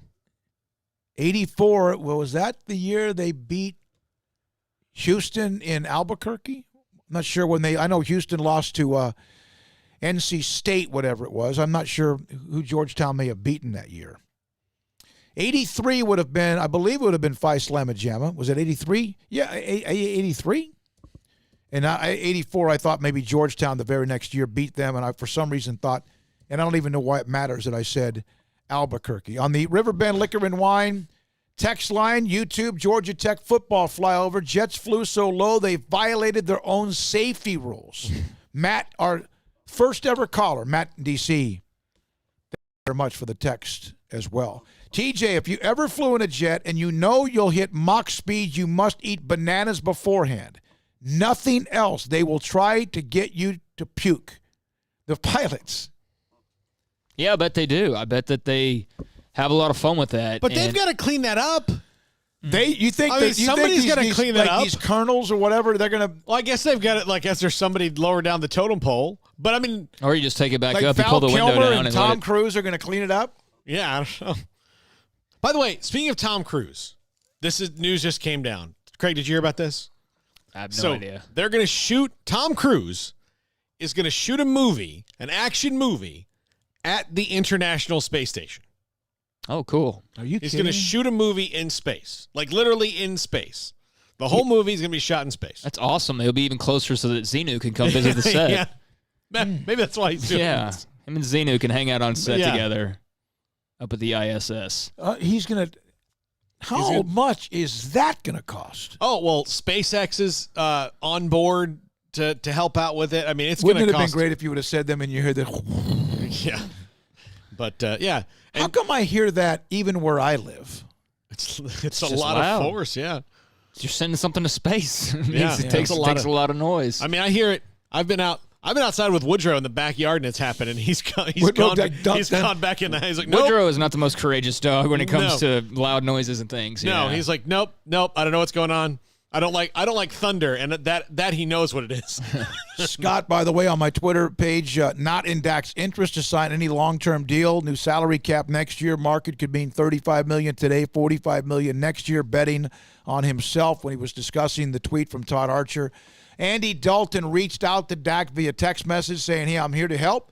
My mindset is I'm going to try to be the biggest asset to this team, try to help out this offense, help out Dak, help out whatever. And that's what you would expect from Andy Dalton. Yeah, that's what John Machota was talking about. And, I mean, he made it very clear. I think Dalton did and Machota did via Dalton that he's not walking into this going like, I'm going to be the starter. I'm going to beat Dak. He's just coming in. He's going to be the backup quarterback. He knows the deal. He's played a long time. He's made a lot of money. I think anybody trying to make this too much about other things outside of just really what it is, it's getting a solid backup, is just trying to do too much with the story. You can win some games with Andy Dalton as your backup quarterback if you have to. Now, I don't know. I'm not sure you want him to be your starting quarterback for 16 games anymore, or if he is, if you can really, put the limit there. But even then, we don't know because he's never played on a team this talented. No, I mean, the receivers, O-line, running back, all that. Is better than anything he's ever had. Yeah, and so you look at that. It's a great move for the Cowboys, and Dak Prescott had to go and play with that bum shoulder against Philadelphia because again they weren't going to run Cooper Rush out there. Right? They can say, I think how much a team likes their backup quarterback in situations like that. Oh, we love Cooper Rush. Cooper Rush is great. He's fantastic. We feel completely confident with him. All right, Dak's not throwing the ball in practice all week, and you're going to run him out there because even 80% of Dak is better than 120% of Cooper Rush. Yeah, basically. I mean, that's basically what you were saying. And, yeah, I don't think – and plus it's McCarthy now. We know Garrett did things a certain type of way. And McCarthy didn't have a whole – but, of course, I do think that McCarthy and his GMs after Ted Thompson – I don't think they had the same philosophy the last couple years because his best, but he developed those guys, but were Matt Flynn and guys like that. He never had a Dalton as a backup, but he still had guys that mattered. Yeah. Yep. By the way, Dean Jackson on the Willis Law Firm. Hey guys, enjoyed being on Willis Law Firm chat room. We have the Riverbend Liquor and Wine text line, Stonewood Dental, the guest hotline. Appreciate them. And news that it's already Wednesday, we're almost wrapping up today, is the Allen Samuels Dodge Chrysler Jeep Ram Fiat app with great news that we have that we'll eventually be able to give you more of that. So today, we started with Dave Aranda into Mack Brown. Man, he was on with us for a long time. He was. 20 minutes. Surprised we didn't get in trouble for that. Like North Carolina called and was like, hey, no, need our head coach back. I'm telling you, that really, I've done this for a long time, and sometimes you just like, well, you need to call Jeremy Sharp knows this because we've, speaking of Big 12 Media Days or whatever else, and when he's had players, when we had contact him to have Zach Shackelford or to have, someone else that was a high school kid in Central Texas, that was amazing how quickly that turned around. That's Mack Brown being Mack Brown. Also, Dean Jackson, former Baylor linebacker, and how he said how the legal system has, because of COVID, how much they will probably remain the same even when things get to whatever normal I think you're going to see a ton of that across the board. There's tons of things we're doing in this country for no other reason than that's the only way we've done them. Mm-hmm. No, we've not even tried to do something different. It's just this is the way it's done. Yep. Yeah, I think a lot is going to be different from what we knew. I think a lot will be similar to the same, but there's going to be a lot of just like activities and the way that we Easy over there. There's. Oh, sorry. Yeah, just rubbing all over the microphone. Yeah. I thought you guys were saying goodbye. There's going to be a lot of activities and things like that maybe we operated a certain way, like live games that are going to be totally different maybe from what we were accustomed to. And you know what? I'm open to it. Whatever helps us get back to work and healthier and safer and smarter. And, we probably to tighten up some things that were mostly done just out of tradition, more so than it making the most sense at this point. Yeah. But, really good guest today and had a lot of fun hearing from a lot of those people. And Jerry Hill, John Machota, Mack Andrew Rhoades. Billings, Mack Rhoades, much more. How about this we sell tickets to? Corey Campbell versus Billings bench press contest. Oh, my God. We'd make some money. Oh, yeah. How much can Andrew bench press? Do you remember? Whatever they put on the bar. No, I know. I just remember Corey was quoting some of his 460? Yeah, something like that. And then 650 squat, I think. Yeah. Which I think Billings could probably hit both of those. I would imagine. I don't know that, though. I don't remember his I'll numbers. text Andrew and ask him, hey, how much was your highest bench? And it's just a one-time thing. It doesn't matter. That's just amazing. So thanks to everyone we've mentioned. Deontay Epps has been fantastic today. Thanks to Paul Catalina. Thanks to Craig Smoke. All of our sponsors. We appreciate each and every one of you because you believed in us before we were even anything. And now we are here midway through week number 5. I'm David Smoke. Thank you for listening whenever you do, however long it might be. And good night.